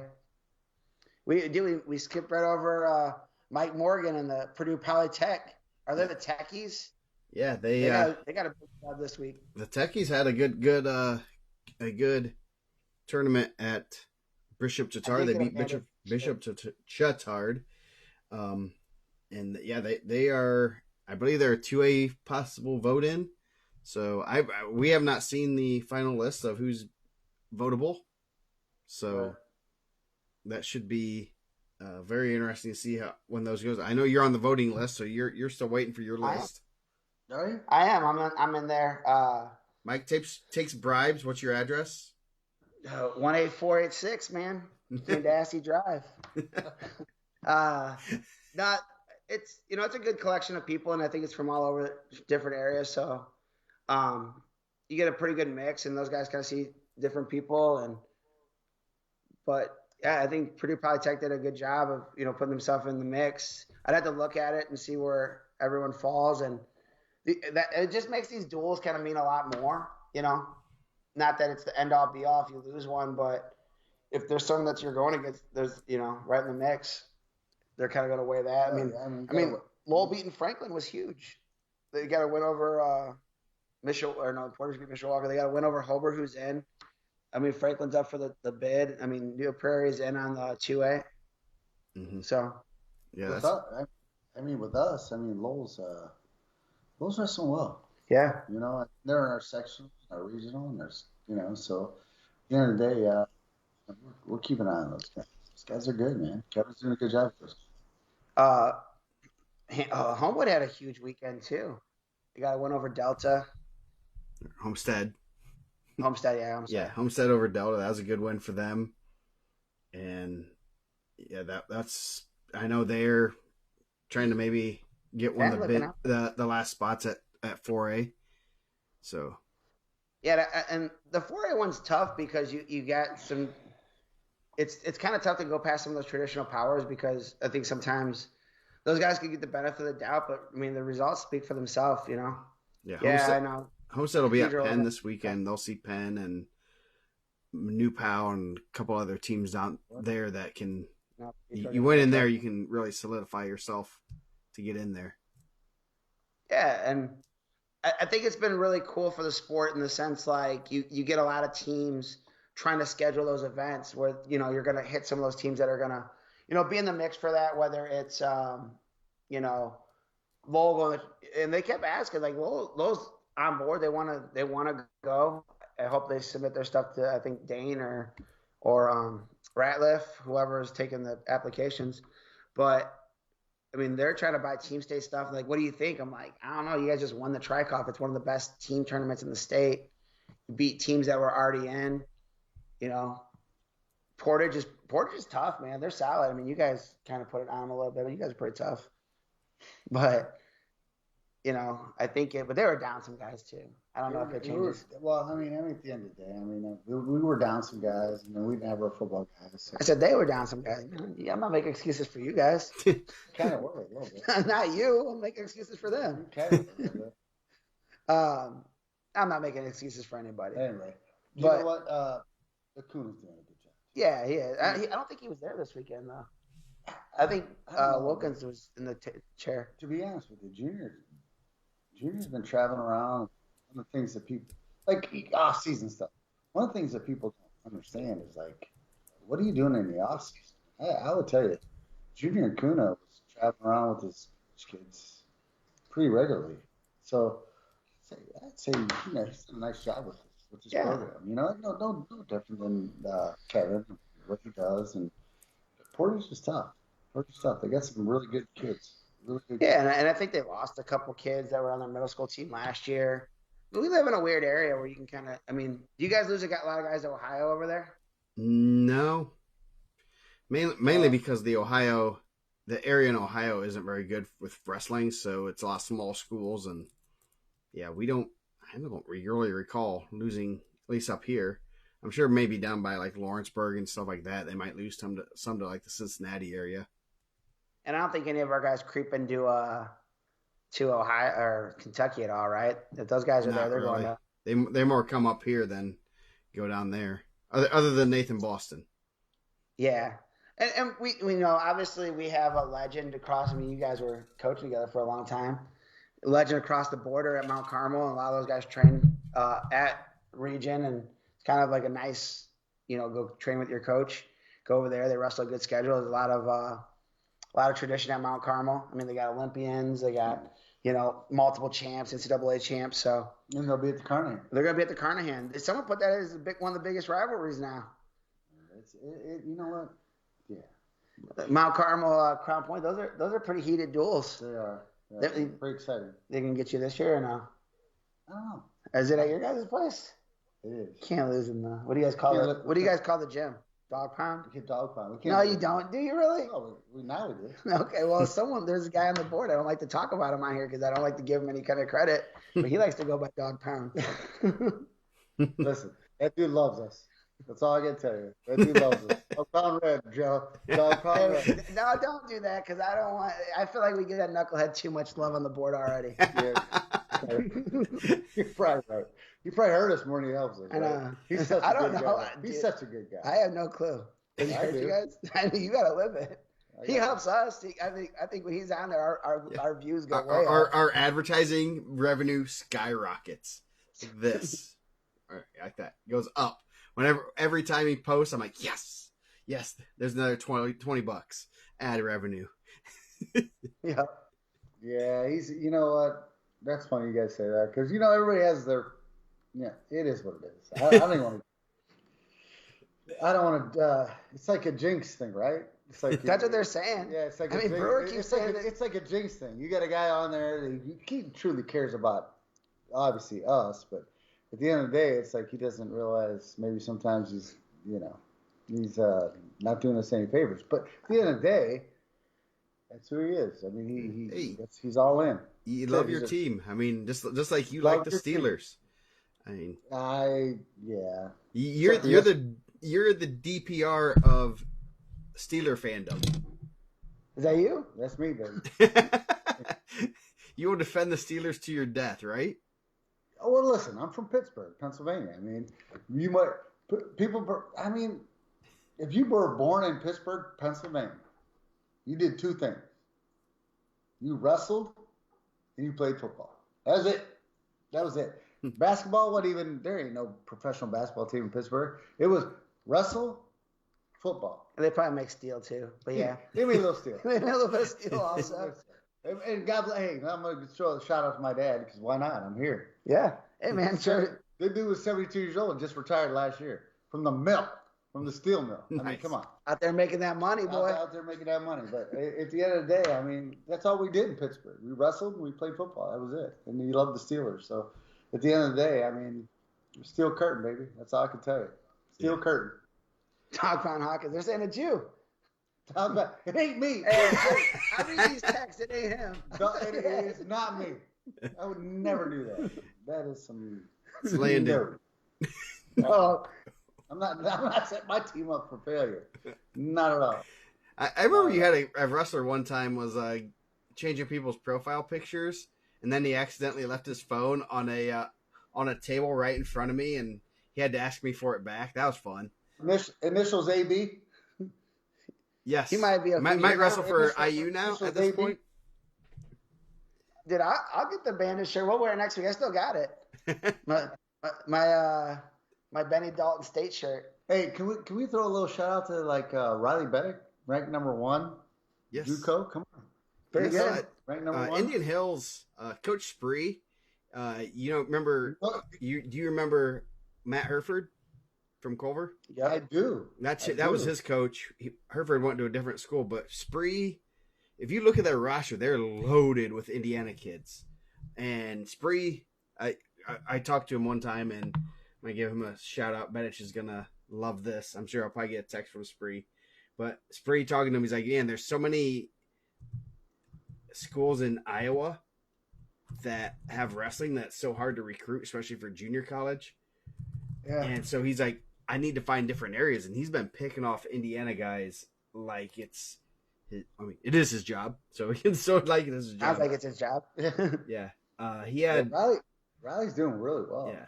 Let's see. That's last year's roster. It had Peyton Asbury, Bryce Coleman.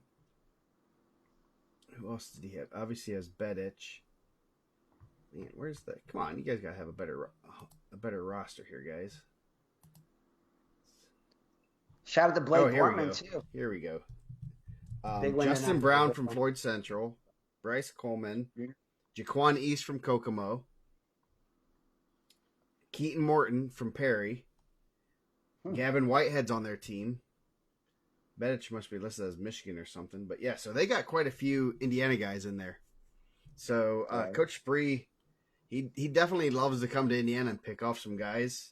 And Adam Foz is his assistant coach, and I believe he wrestled at Indiana Tech. He's a Michigan guy, and I believe he wrestled at Indiana Tech for a little bit. But that's pretty cool to be able to see it. And I gotta follow them more on to give them my rep Indiana stuff. But that's pretty cool. And if you look at their roster, Ohio, North Carolina, Michigan, Georgia, Illinois, there. You know, very many. Egypt is the guy from Egypt. So Riley's not a Michigan boy. He's an Indiana guy. What's that? Whitehead and Morgan. Yeah. Anyway, Morgan said Bryce Coleman's there too. Yep. Yeah, he has quite a few Indiana guys on there. Florida, King James Perry. Jeez. So, yeah. So anyway. Back to last week, you had the Northeast 8 duels. New Haven's pretty good. That's going to be interesting seeing them through the 3A team state. I think they might be a top 3 or 4 team. They've beaten some pretty solid teams. They beat Garrett. They beat Belmont. They beat Homestead early in the year, so they're going to be a fun team to watch. We did get to see a number 4 and what was Mater Dei ranked? 4 and 7, or 4 and 8. Avon Mater Dei and Mater Dei won. So we haven't gotten too many details from there. Man, those dudes are like pretty tricky with the results, right? Yes, but you had a good win. Their 106-pounder beat Case Bridge, who beat Ducking. So we have some fun with that. And that's Alden Walker. Shout out to him, man. That was a good win. That's a really good win, especially with Bridge coming off a huge win on was that Thursday? Yeah. That was streamed live too by IHSA Network and the Brownsburg students. I like listening to some of the other guys do some announcing and just hearing some of the stuff that they say. I think it's pretty cool. Yeah. Yes. And we do have, if you are in the announcing game, we do have a page. It's the matchup preview, and you can go to that page and they'll give you all the ranked wrestlers and semi-right weights. A lot of information, common opponents. So check that out if you and you can make your own matchup. You can even do fictitious matchups of the teams and see what it gets updated every time we update rankings and stuff. So that can be kind of fun for people to take a look at and compare teams, especially when you're I'll see who's comparing teams when it comes down to like team state and stuff, and see if Bill's creating one that says Crown Point versus Center Grove, things like that. And heck, I would. It's kind of neat to see the changes and stuff that happens there. So sure.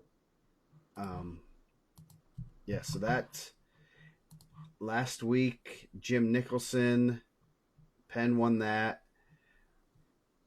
Someone said that it's Penn and New Prairie this week, which I think they got a nice little rivalry brewing. There was a little tension at semi-state last year, a little chirping between those guys. I think Penn, New Prairie, and Lowell, Michigan wrestle. Really? Friday night. They said that Penn's sending their B team to wrestle. I don't want to say B team, I like that. Their varsity too, to wrestle New Prairie.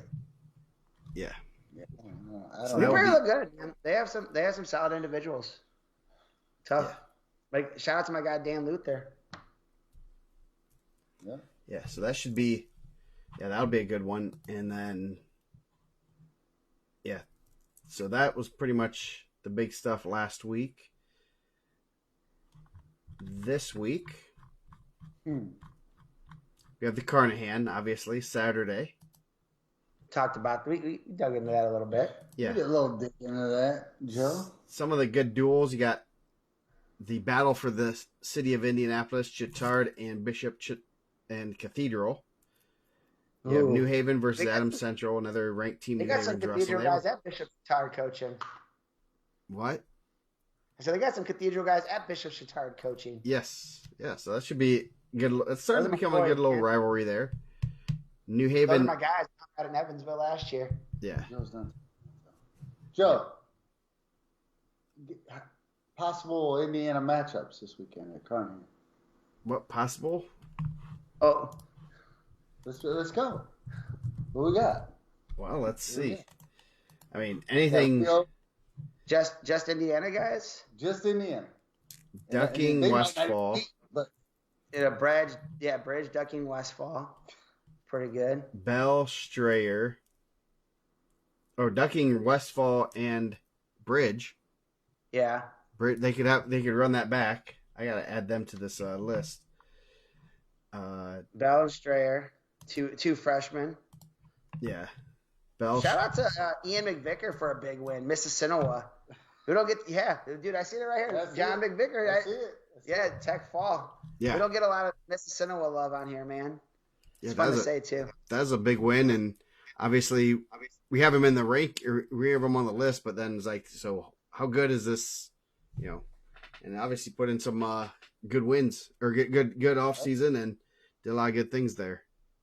Dickman and you got Kate Jackson at 13 also. Dickman and Lewis 1 and 2 with Mason Gills. Aiden Bollinger's probably in there. Yep. And Flynn Douglas. So 4 pretty good Indiana guys. 26 is loaded. And you got Griffin Ingles. Owen So Ingles. 5. Owen Ingles, yeah, sorry. You got Rio, Gendris, and Boyd. Yeah. 1 and 2 at 26. 1, 2, and is it Bollinger's 3 or 4? He's 3 at 120. Are they? I mean, they've been wrestling up. I don't know if they're gonna. He's 1, 2, and 4. 26 is pretty good. Yeah, 1 and 2, and 5. It's pretty good.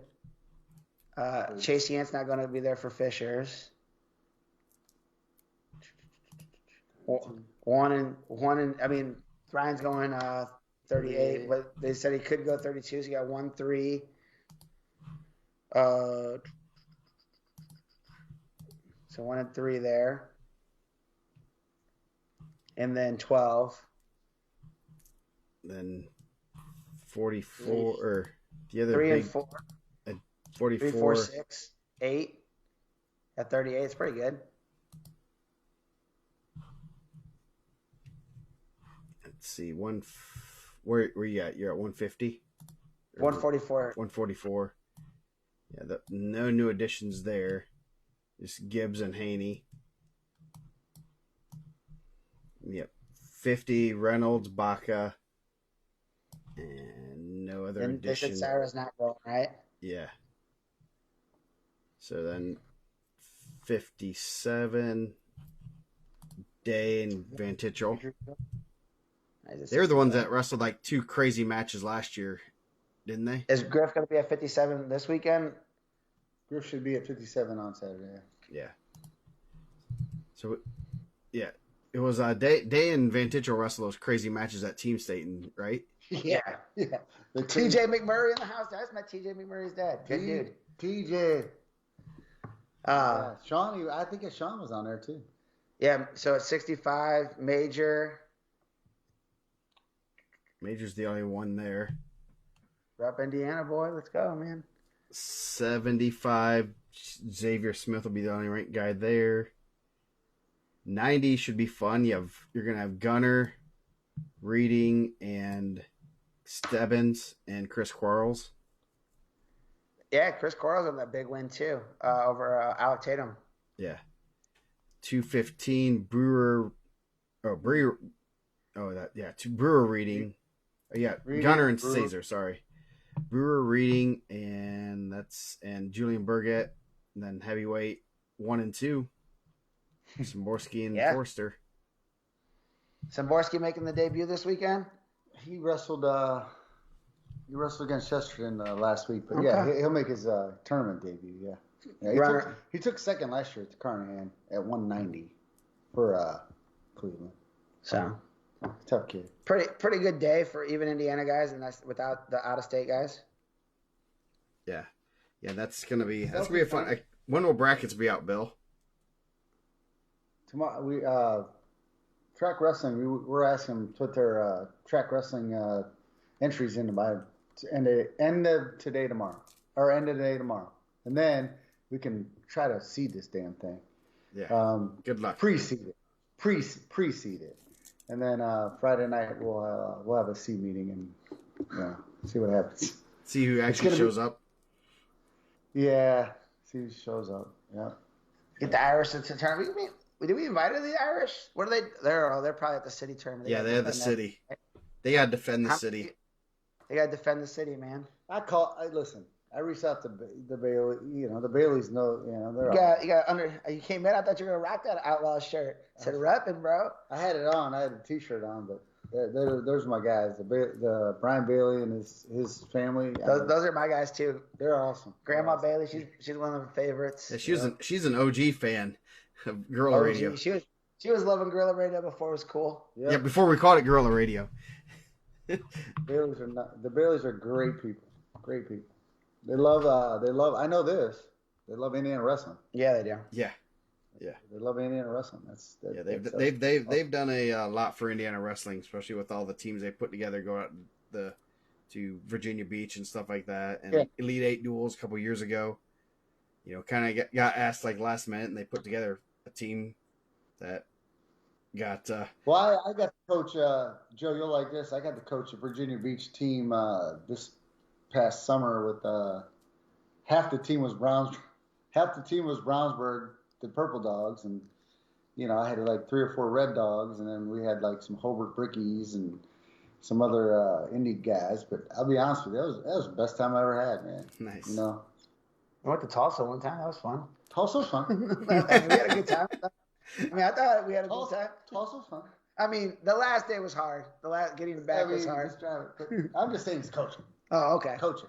It kind of hurt my feelings, but all right. Mike actually had to drive home. A little bit. My guy was a little overserved. Maybe. Maybe. Oh, are you going to Philly this year? That's at Pittsburgh. Man, it always falls in like weird spots because my daughter's birthday is right around there, and obviously I was coaching last year, so I couldn't just bounce out. But I'm not going to coach high school this year softball. But he's going. You got to go watch Mendez. Yeah, I was bad luck the last time I won. He didn't win that one. You're right. Stay home. The one I didn't go to, he won. Stay home. Yeah, the Springboro kid's pretty good at 190 also. Mm-hmm. So he's a Delta kid. Delta kid's good at 190. I think. Yeah. The Springboro, Ohio kid was an IPO champ, Ironman placer. Yeah. Oh, he had a crazy match with.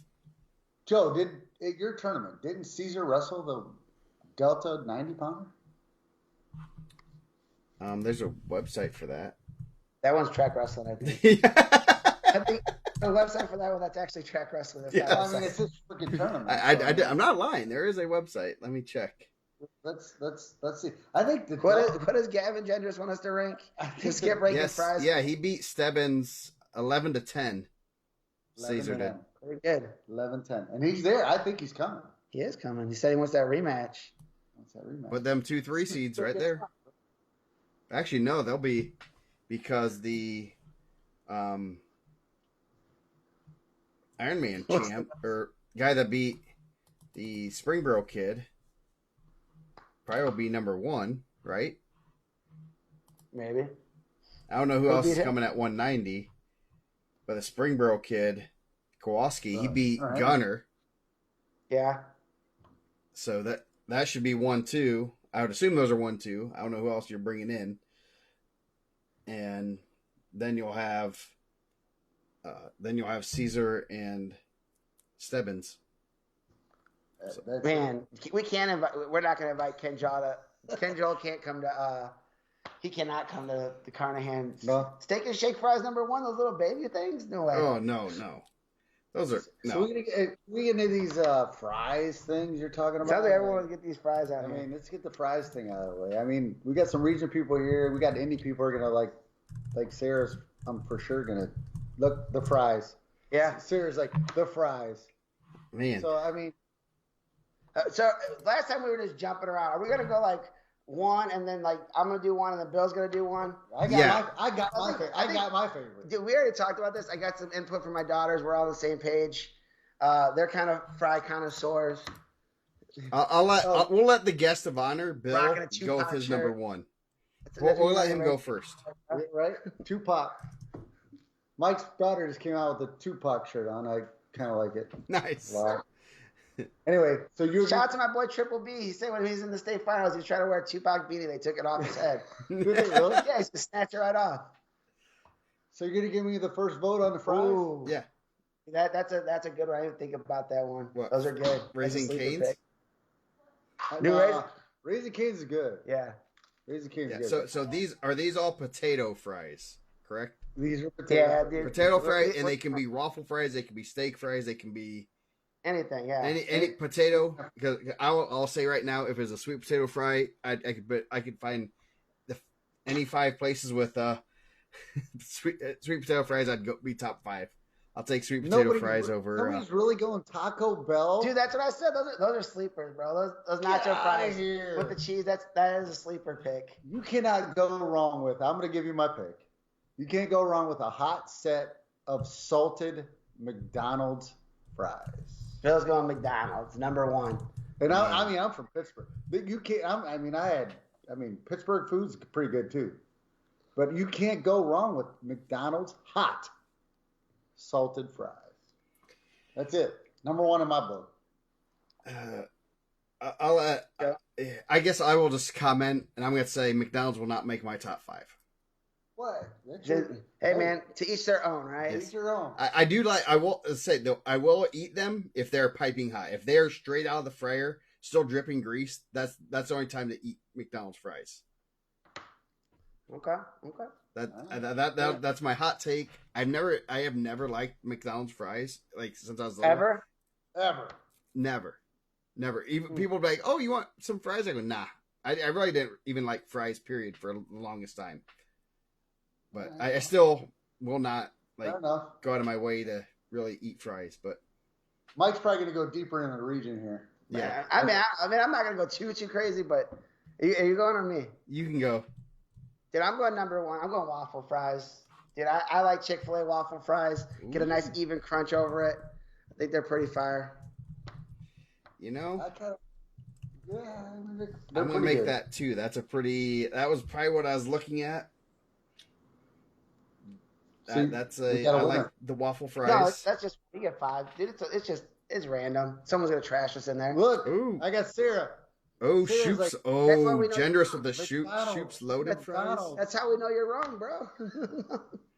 Oh, man. Gavin Gendress said Red Robin, McDonald's, Five Guys, Shoops loaded fries. Jen said Red Robin. He ain't lying. Those are going to That's a good ranking. I like Gavin's. Other than the McDonald's. I'll take any of those 5. So I might steal a couple of those now. 2.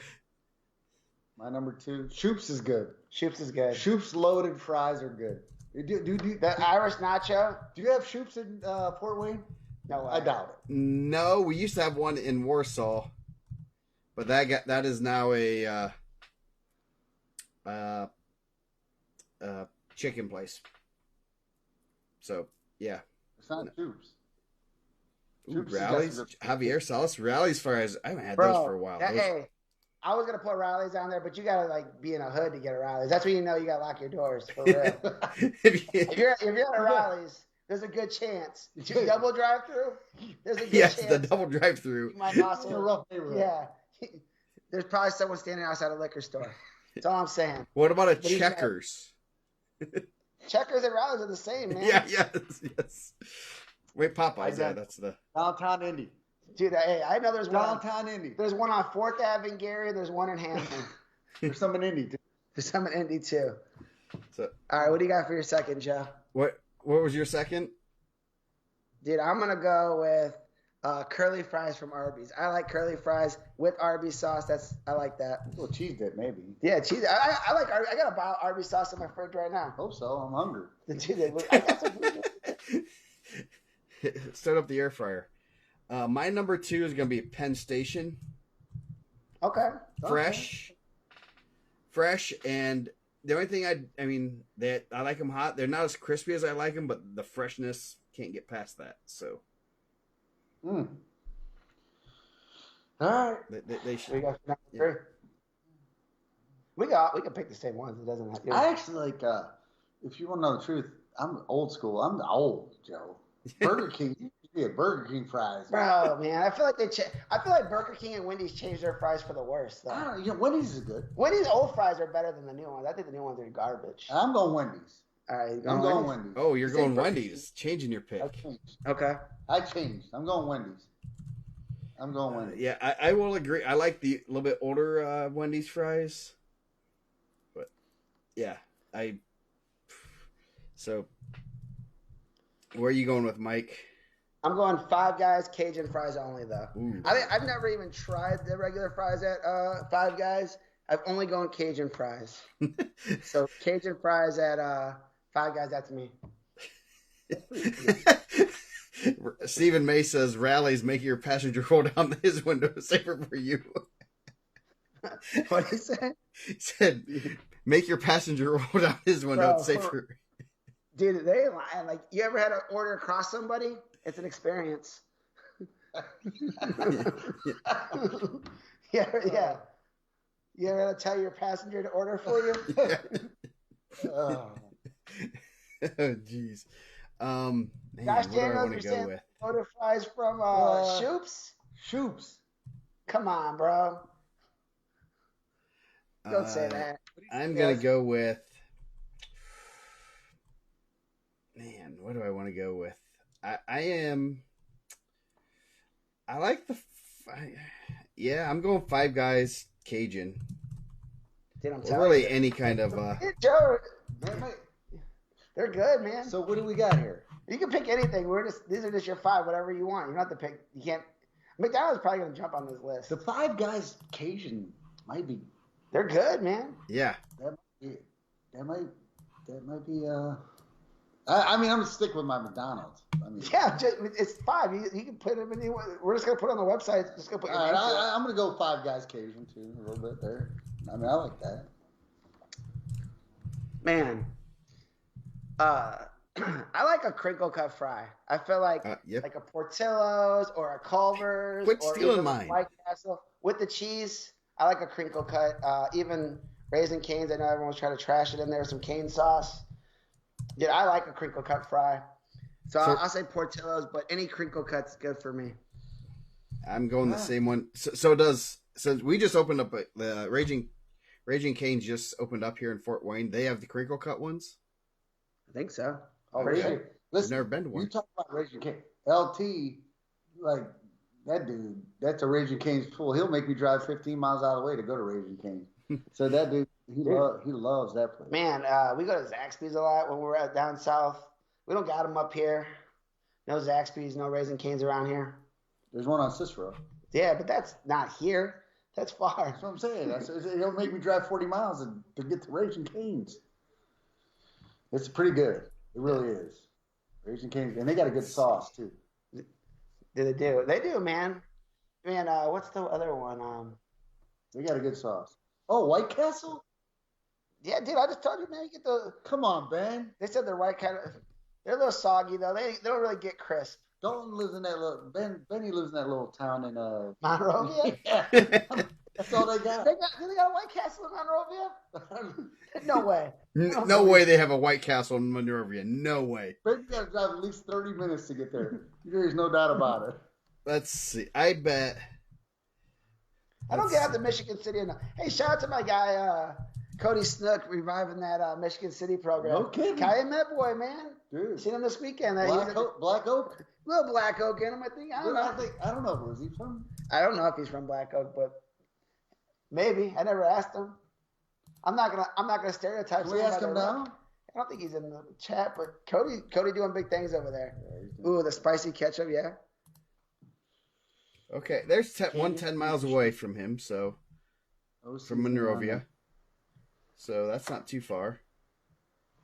So you got your last one. What's your 5? I'm trying to think. Do I go stupid B-dubs or something?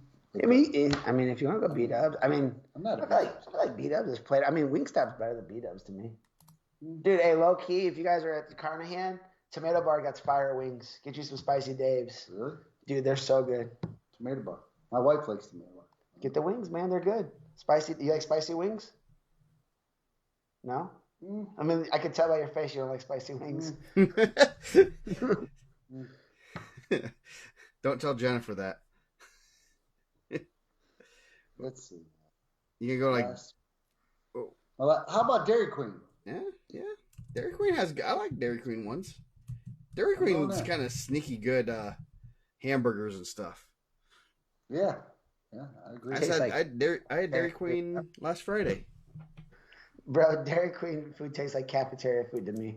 Oh, like they boil their burgers or something. Wait, Popeyes. Popeyes got There we go. I like Popeyes chicken. You get spicy chicken, but I changed mine to Popeyes. I don't go Popeyes. fries. I go with the red beans and rice, or I go the Cajun mashed potato. So I don't even go with their wings. I'm good with or their fries. I'll stick with Popeyes. Okay.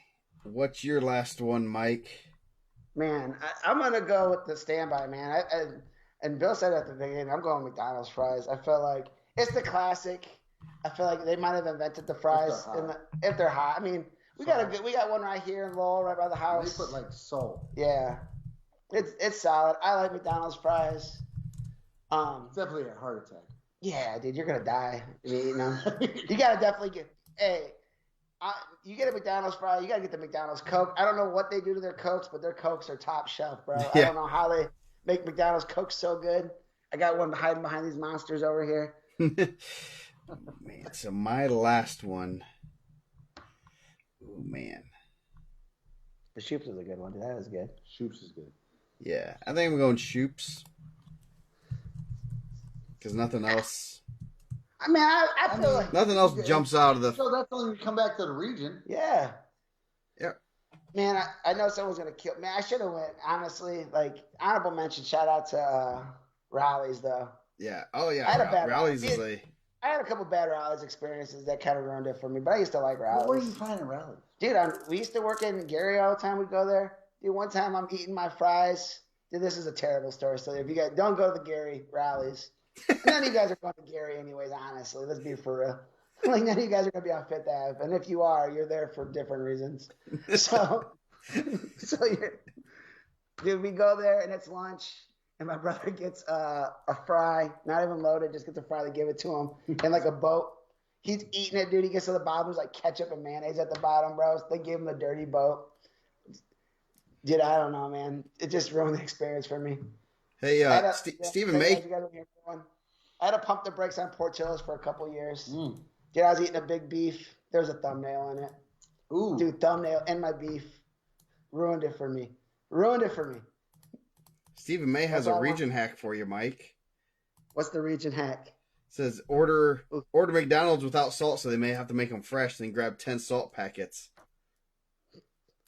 That's too much work. Oh my God! Somebody put Long John Silver's in it. Bro, Long John Silver's with a little vinegar. Dude, when we left Fricky's that day, we stopped and got Long John Silver's fire, bro. Dude, Long John Silver's. Wow, that came out of nowhere. That might be all right with a little vinegar. Oh man. Shit. Jen says she's taking you to Gary for the rallies. Another cuss word. You and Jen are going to go to Gary for the rallies, bro. Date night. If I'm going to rallies, I'm going to the one in Hammond. I feel like it's a step up, man. I feel like less like I'm going to get shot there. Pretty good odds. Yeah. That's all right. I still haven't had Long John Silver's. I still got it. What do we do? Who wins? We'll put it up on the website and we'll see we'll get lots of comments on it. We get more comments on that than any other post other than the power poll. Power poll, man, people don't understand it. Like, dude, you guys would be number one, the power poll, and they'll be like, not you guys, obviously. Right. But people will be like, oh man, we just smoked that team. How are they ahead of us? And they don't understand it's just by rankings. But dude, it gets people fired up. Yeah, I think we explained that to a couple people. They're like, oh, well, how's this team this? And I'm like, hey, listen, man, it's just based on rankings. And I mean, the bottom line is that's how it works. I mean, it is what it is. I mean, yeah. You know, I tell everybody I love when people trash what I'm doing and then tell me how stupid I am. And then at the end of the year. And then at the very end, they're like, but I don't even care about rankings. Oh, no, you don't care about rankings? Thanks for like wasting my time then. And you're pretty you guys are pretty. They're not bad. It's not like you always win, but at the end of the year, it's like you're like pretty close. Man, the magazine rankings usually hold up pretty well, honestly. Like, if you get the preseason ones that were before we even get the weights, they hold up pretty good. Yeah, those actually almost hold up better than later, like mid-season or later in the season. Too much information. Just stick with what you got. Yeah. Stick with what you got. Gut feeling. Yeah. It's interesting. It is. And, you know. Low key, I'm going to tell you guys a sleeper pick for the fries. Longfellow Little League, like concession stand fries back in the day. Fire with cheese. If you ever went to Longfellow Little League in the region. Nobody even knows. I know. Someone will. And they'll know. They're fire. My brother knows. Whoa. You talking about the Crown Point? No, I'm talking about Longfellow Little League right on Whitcomb, right by IndianaMat. Black Oak? No, that's another spot. I'm gonna be in Black Oak tomorrow. I'm gonna be in Black Oak tomorrow at a Christmas party, but at the Hard Rock. You know, there's probably like, in all honesty, there's probably like some really good fries at places that we know that aren't famous. Like people probably got fire fries that like someone's got like some truffle oil fries at their like restaurant that's probably so good. Yeah.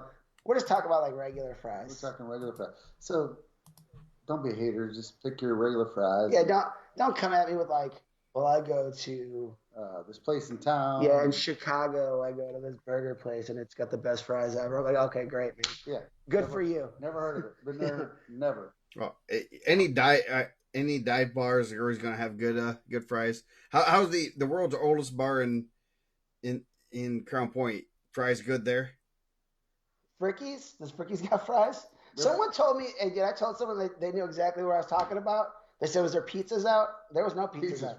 Pizza's good. Do they put pizzas out? I didn't get pizzas. Fricky's pizza's really good. Bruce, pizza's really good, bro. Dude.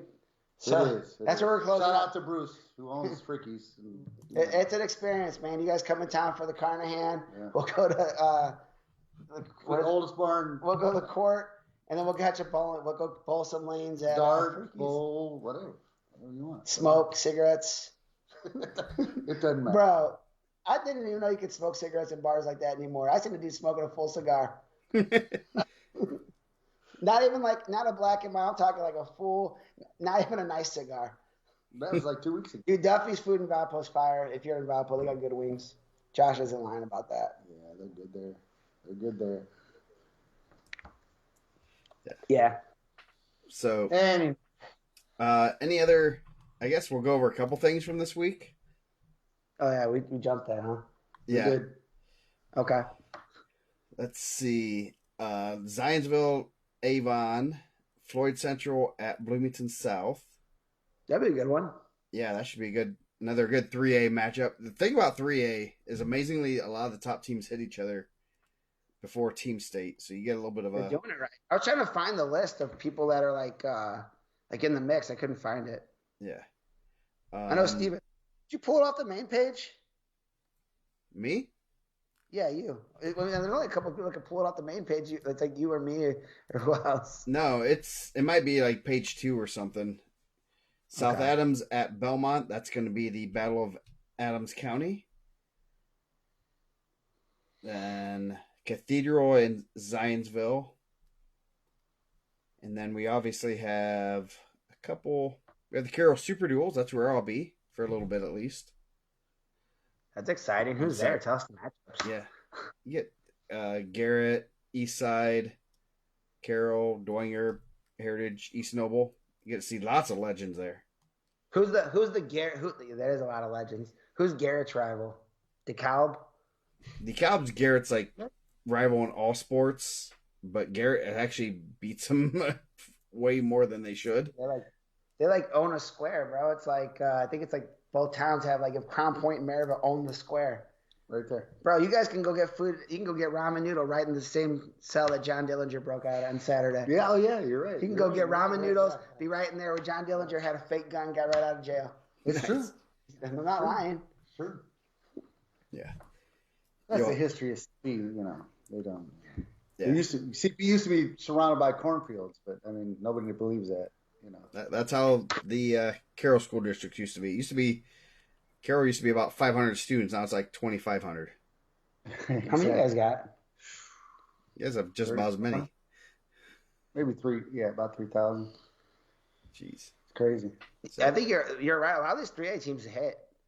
I mean, Greenfield. Mishawaka's not in, so Mishawaka will be in for the vote. Franklin Community, Bloomington South, East Noble hit some of those guys. And did they hit Greenfield Central? East Noble will see Greenfield Central, but Plymouth, McCutcheon. A lot of these teams do wrestle. Plainfield, Lowell. So Chesterton's a 3A. I didn't know that. The Henry Wilk will have Snyder, Homestead, Mishawaka, Penn, New Pal. So those could be some teams that are kind of looking to get. I know Penn is not in at 4A, so I don't know if they're in on the vote or not. Some teams have said I'd rather not be a 7 or 8 seed and wrestle the purple or red dogs.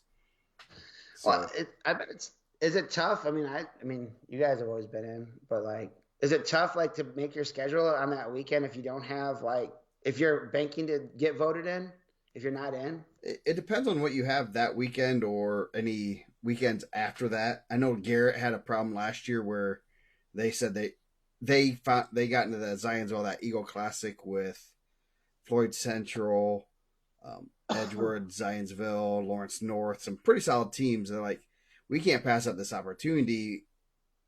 And this was July. This was actually May, June, July.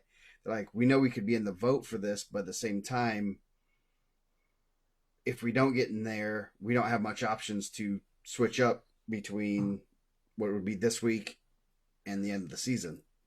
So that's that's kind of, some teams have that flexibility, some do not. So it's like one of those things that they could have found a little bit of a way of taking half teams to different events, but they just said we're going to go to this event and make the best of it. So what happens to a team like Lowell, Joe? Like they feel like they're in, right? Yeah. And they're not in yet. Yeah. So like what tournament? You know what I mean? Like I think they're probably scheduled for the Lake County, right? They go to Lake County. They do.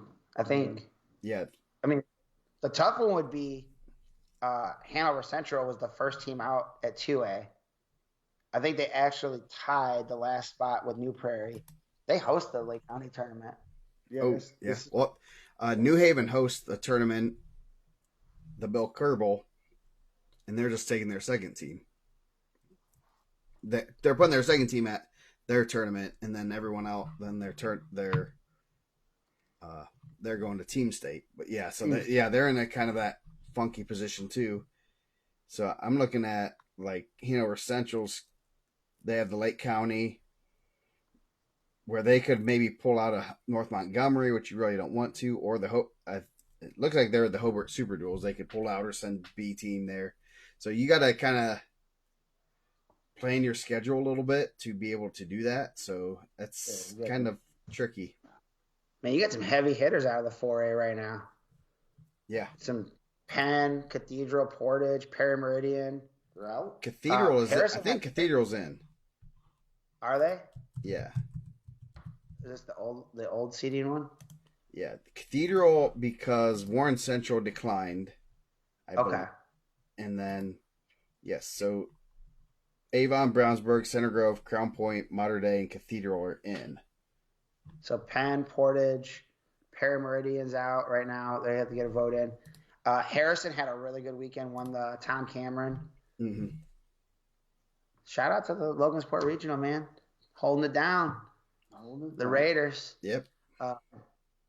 So that'll be a tough vote. Homestead had a good weekend. When's the last time Logansport did what? What, the team state? Yeah. They've had some teams, and there's some of the smaller ones. Yeah. And Harrison was there. They beat you guys, right? Or they beat. I think they beat us one year. With Donnie Kreider and those guys? Donnie Kreider and the boys? I'd have to check, but possibly. So. That was 4? Yeah, they were 4. There was a bigger class, but yeah, they were in. That was only the 3A. 1, 2, 3A. This is the big. This is why I don't get to go to Lafayette anymore. What'd you do? Because who was out? Perry Meridian was out, and like maybe Cathedral. I think Hobart was out. Maybe you guys were out. I don't remember. We never went. I mean, but I don't think Blink ever went. Man, I don't think Coach ever went. It was like one of those things. I was railing against, like, why are these guys in, these guys out, and I wasn't being nice about it, being tacky about it.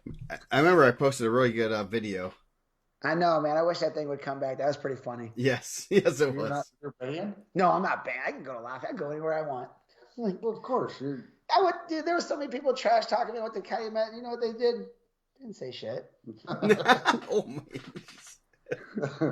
Everyone's real tough when they're online. Yeah. So, other tournaments this weekend. Got the John McKee. That's always a good smaller school tournament. Rochester, North Miami. Cowan will be there. Hamilton Heights. You have the Indianapolis City, the Battle for the City. You're going to have Chittard, Cathedral, Purdue Polytech. Both downtown and Broad Ripple. I know, man. That's confusing. Yeah. The Marion County, that is always it's funny that the teams in the city do not wrestle in the Marion County. We always comment on that. So, Roncalli, Warren Central, Perry, Lawrence Central, Lawrence North. That's always a tough tournament. Always fun to see the results from there. It's always good to do that. You have a Carnahan event, I guess. Talked about that. Yeah, we've talked about it a little bit. A little bit. The Jeff Classic. I think they are back up to about 32 teams. Teams from Indiana. They have a team from Missouri, some Kentucky teams, Bloomington South, Jeffersonville, Jennings County. The Columbus East invite. I heard it's going to be one of the top. Where's your family? You want that one? You heard saying? The top seeded tournament of the weekend, I heard. Yeah, they reach out to some pretty knowledgeable people. So Fishers will be there without a couple of their better kids. Switzerland County, Tell City, Terre Haute South, Columbus East, Mount Vernon. Cathedral's taking some of their backups. Southridge, Cascade, Brown County. So pretty solid tournament. They just bumped it up to 16 teams. I believe it sounds like maybe next year Avon might be going there. So that I think Coach Cooper's trying to make that even more solid, and even the teams that aren't. Oh, Madison's there too. Can't forget Madison. Yeah, Matt. Dude, shout out to Triple B, man. Don't put my guy in the dark. Yep. So Plainfield's there. So a lot of good solid teams. Going to 126 at that tournament. Yeah. So kind of looking shout forward to Elijah. Hey, shout out to Elijah Brody. I had a bad result, dropped him in the rankings. Eds gave me the business about it. He told me they put it in wrong. Man. I got a message from Coach Hayes today, so that was on me. That was a bad ranking on mine. Well, Ed told me it might be my worst ranking ever. Okay. Yeah, no, I mean, I thought he lost the match, and I put it in our group text, and no one said he didn't. and then Ed told me I was a knucklehead. It happened. So I'll be hearing it from Pendosky for a week. Yeah. Oh, and I promised. No, Eddie's guy. They said Eddie's guy beat him, but he didn't. Oh, we're supposed to go stream one of the wrestle-offs. Me and you, Joe. Live from the Carmel Wrestling Room. The Carmel Wrestling Room wrestle-offs? Nice. Yep. I think we're streaming the live. That sounds like a setup. From it. That's interesting. These wrestle-offs. We're getting down to that point where I think kind of. Yeah, you guys have to. Like, I mean, it's not just us, but I think most teams are getting to that point where guys moving weights and stuff. Moving weights, and the football season's over, and you're pretty much locked in now. What's that? I said usually everyone's down to their weight, or at least has made weight, and this is probably about that last weekend of trying to figure out who's going to actually make that weight that they keep telling us they're going to make. Yeah. I mean, that's where we're at. I mean, our football team was obviously pretty good over the last couple of years, so we really have to struggle with, obviously who's going where, how long it's going to take. You got to certify it for your weight. You got to, and we have a tougher thing. People don't realize there's still some old school ways of doing weight calibrations and certifications, and we don't have that. What do you guys say? You can literally still use the caterpillar. That's what you do? No, the caliper, not caterpillar. You guys got an indoor football field. I thought maybe you guys were stepping in the water and actually. We got the indoor. No, you got to then we got the fancy stuff where you got. I know. So at the end of the day, it's like it is what it is, and we tell our guys, it's like you got to certify, bro. So when they come off the football field, they're like, what do I got to weigh to make this, or what do I got to weigh to make that? I'm like, well, they're going to measure your height. They're going to measure. They're gonna do everything, and our AD, our trainer is legit. He came from Portage. So Eddie hates you guys. Eddie and Tart. It's like, you got my trainer, and he listen, man. When it comes to weight certifications, let's be honest. How honest do you want to be? Well, let's be honest. Okay. It's not always honest. No, it's not honest. There's a lot of unhonest. But there's some wiggle room in the honesty of the weight management program. Unfortunately for us, we got a big school with the big, and everybody thinks big school's great, but at the end of the day, they're going to measure you, and they're going to do the things, and you got to hydrate, and you got to do everything. So anyway, bottom line is you're right about I think in the next week or two, by the Al Smith. Yeah. By the Al Smith, I would think you will definitely have legitimate weight classes, where you're going to be, regardless of where your football team went or whatever. But I think I'd say the Al Smith's probably right. Carnahan's probably not this weekend. I don't know. I would say by the Al Smith for sure. Yeah. For sure. Well, we'll start seeing those. I know there's a couple kids that people are saying that are at different weights, and there's some schools where you don't get a lot of information from, but the county, Marion County, some other tournaments, they're all on track, so we can actually see it and see the results and say, hey, and bump them up. And then usually if you put them in the wrong weight after they wrestle that weight, you get an email really quickly. Yeah. Exactly. Or you just Mike sometimes will just pull a kid from the rankings. He hasn't heard from him. That's the quickest way to find out what people are doing. just you pull a kid out of the rankings, you'll get an email real quick. Yes. He's been injured. He's been sick. No, I didn't know that. Like, how am I supposed to know your kid's been sick? Yeah, I haven't seen a result from him in 3 weeks. I actually called your school and they told me he wasn't in class. Yeah, that's how in depth we get these rankings. Yeah. So anyway, any other topics we want to go over, Bill, the mayor? Nah, I just, like I said, when we started this show, I'm a fan of Indiana wrestling. That's it. To be honest with you, I know that I love the dogs, obviously the Red Dogs, but in the end of the day, it's it's just getting better. Let's just keep getting better as a state, and pretty proud of Indiana, to be honest with you.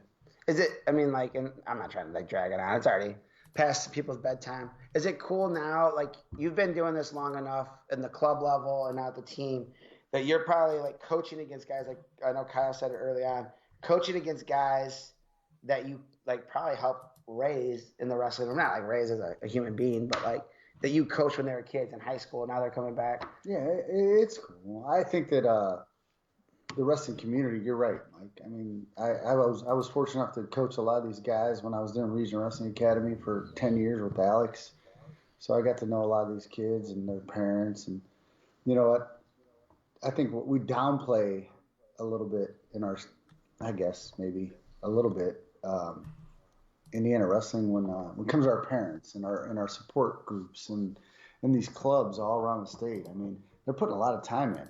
So at the end of the day, it's not just Crown Point, it's not just Brownsburg, it's not just Center Grove, it's freaking everywhere. Well, I mean, there's a lot of people. But as far Yeah. but I was fortunate to be able to coach a lot of high level guys throughout the years, and for me, I can leave next year after my son graduates and be satisfied with with what I've done or what I've seen or who I've coached. But at the end of the day, I love what I'm seeing as a state. Yeah, and it's not just the big schools. Like, obviously you got guys like Weaver, who's at a small school that's doing it like at a high level, probably one of the highest levels in the state, honestly. Absolutely. Like, not the highest, but he's up there, right? Like, if we did a pound for pound today, he'd be top 5, maybe top 3 For sure. And he's doing it with a very small team. Like, he's doing it, him and his brothers, and those guys are getting better. I mean, one of their teammates had a huge win this weekend. Yeah. Over Coy Bender. Yeah, you know what? Again, we could just beat it up all day long, but Indiana wrestling. I'm like, when you sit around and listen to Phil wrestling, and if people do truly you're a true fan of wrestling, you're listening to Flo. You're listening to people like Ben Askren. And those guys talk about Indiana. Yeah. I mean, not just because of Jesse Mendez either. Jesse's obviously a stud, but I think Ben Askren said we were one of the toughest 5 states to win a state title, and I believe that. So we have and if you think about our history, Angel Escobedo, Alex, we can go on and on. Jason Cersei, those guys were studs. Petrov, guys wrestled D1 and did really well. So, there's just go on and on and on. Anyway, proud of our clubs, proud of our state, and it's not just the big schools.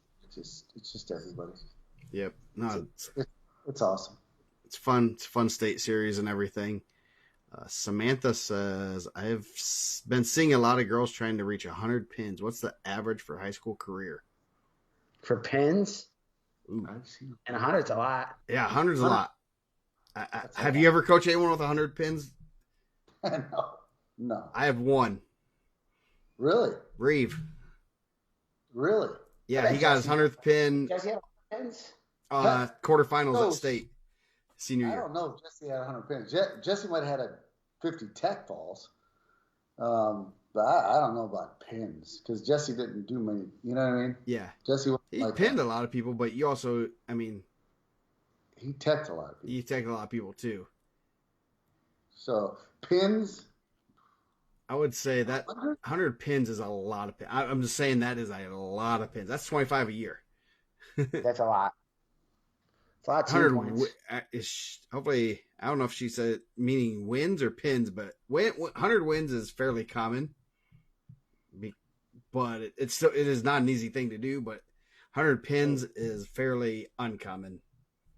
Hey Joe, I have to say this because Coach Lork's my guy. I think if he wins, if we beat Lake Central, if we beat Lake Central Thursday night, it'll be Coach Lork's 100th win, I think. Nice. Yeah. 100th win? Good for Brandon. Good dude, man. Yeah. So I think if CP wins Thursday night, I think that's his 100th win, if I'm correct. But which is pretty cool. That's getting 100 dual wins. Let's see, is that? Yeah, because I don't know how many people have done that, but head coach getting 100 coaching wins. I mean, that's a pretty select few. There's a lot. Like obviously, there's some guys got like 300 wins. Right, but he hasn't been doing it that long. Yeah, he's been there that long. Yeah. I mean, he hasn't. Yeah, this is 1, 2, 3, 4, 5, 6, 9th year. But you guys aren't wrestling. I mean, there's some people that wrestle 30 duels a year. Exactly. Remember the old Super? Yeah, right. Yeah. The 10 Super duels. The Saturdays where you wrestle 10 duels and all that. That we don't do any of that. I mean, yeah, we don't do none of that stuff. The most duels you guys have had in his career is 17 in a year. Very good. You guys are doing pretty good, man. Yeah, and so that's not a. It's one of those things. How many do you think? From my records, Blink has 460. Pretty good. That's a lot. That's a. But I remember wrestling for him at Valpo Super Duels when we wrestled 10 times. Yeah. Back in, I told you, in the 90s. Yeah. 90s. Right? Okay. Yeah. Not the 80s, but the 90s. See, Dalton right there, who had a really good career, had 83 pins. McCubbins is the Manorvia leader with 85. It is. Dave McCubbins? Yeah. Also in the 90s? In the 90s. Yeah. 90s. So, there's a lot of coach. I mean, 100 wins as a coach is not an easy thing. There are basically 200 would be the top 200 dual wins would be the top 100-ish for Indiana wrestling coaches per what I have. So, I mean, Tante's up there 631. Tom Miller has still running 681. Ben Dalton said he had 83 pins for Monrovia. Nick is coming close to 2. Oh, Nick, yeah. So yeah, Coach Tante. Who you said who? Tante Tom Miller. I have at 681. Tante is 631. Bob Hassman from my record has 599. Yeah, he should have stayed out for one more. Yeah, he has one more win. I mean, Jim's got to be north of 400 now, right? Oh, Watkins? Yeah, for sure. I think Watkins has 414 for what I have. That's crazy. David Maldonado 421, and this is before this season. So, a lot of them. That's impressive. Yeah, it is. Brad Harper 317. Cooper has 310. So. I mean, and it's a couple parts. Like, it's not just like you gotta have the longevity to do it too. Some of those guys have been doing it for a long time. Yeah. But I think I really believe it. Back when we wrestled, you too. Yeah. Super duels. A lot more super duels. A lot more super duels back then. Yeah, we had an era. It was right by about Mike's era was the I call it the juiced match era, where you had there were about 50 matches minimum. Everyone, some of those schools had to have. Those guys would be at the state finals with 50 plus. Alex, I think, was 56-0 one year. Yeah. Not only did they do that with the duels, but then they had team state, which would add 2, 4. They'd add 7 or 8 matches to their already inflated records. So like mat time. What's the average mat time for dudes? The girls aren't there yet. Like for life, some of the dudes have been doing it forever, man. What was like when Alex Sersis and Angel wrestled? Did they have records of like 55-0 or? Yeah, I think Alex was 56-0 one year. 56-0 or something. I feel like Nick Miller had a couple years where he was like 50+0. Yeah. Like he was in the finals with Angel. I think he was like 51-0. Nick May? You mean Nick May? Yeah, Nick May. Yeah. I mean, there was a lot of matches. Yeah. A lot of matches. Yes, they have.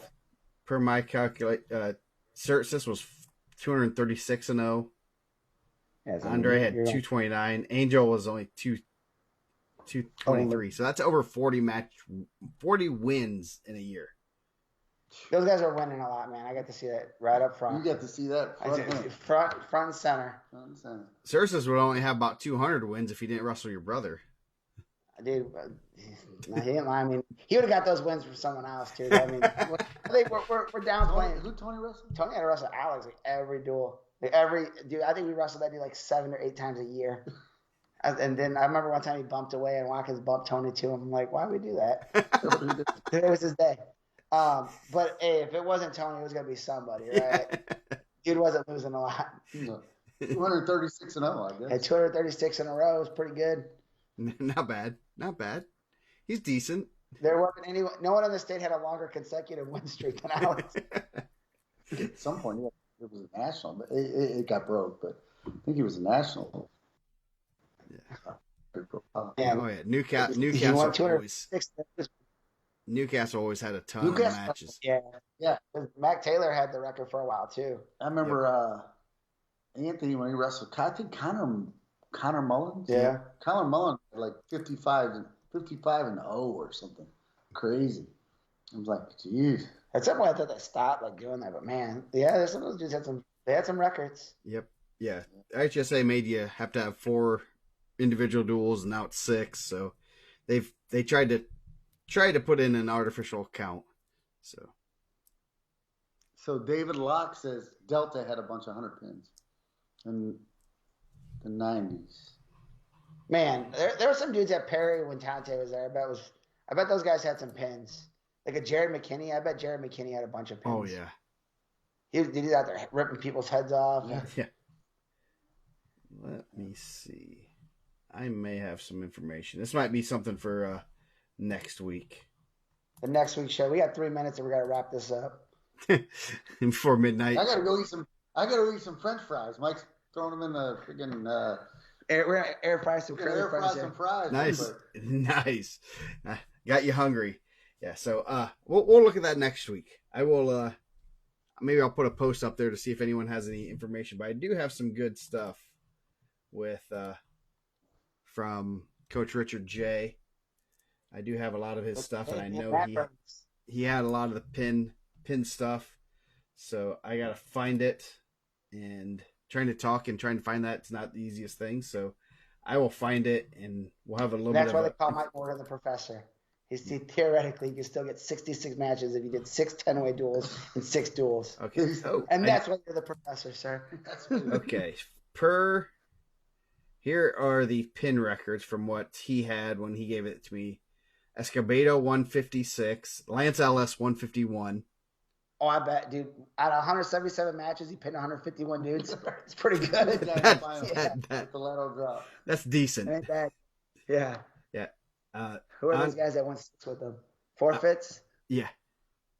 Andre had 150, Alex 144. So basically, we got Jason Cook at 123, number 8. So the top number 20 is Brennan Cosgrove and Tim Myers at 105. So, dude, that's a lot of bonus points. Castle was good. Dude. Ben Dalton said we got to do Burt Reynolds movies next week. I got my number 1 pick right now. So, well, and it ain't Smokey and the Bandit. Yeah, I will. I think we're gonna get out of here. And Mike's they're gonna have some fries. I'm gonna go to bed because it's way past my bedtime. So, thank you for joining us, Bill. It was fun having you on. My pleasure. My pleasure. You gonna come over every Monday now, or what? Sneak in. I'm gonna sneak in. I was just sitting here with. Just come in the back door over here. I might hang out with Kim a little bit, but. Ooh, wow. I know. I'll pop in a little bit, like pop my head in. We got the cats here too. No, those are the cats out there were not happy. The cats were not happy, so they don't like guests. Well, cats got neglected for a little bit. Yeah. So thank you for joining us, and we'll be back next week. Tune in next week for some pre-Christmas stuff. So it'll be a little bit slower, but we might have to preview the Al Smith. I don't know what we're doing. So everyone, we'll see you guys then. You'll be talking about the Carnahan. Yes, we will. That's what you'll be doing.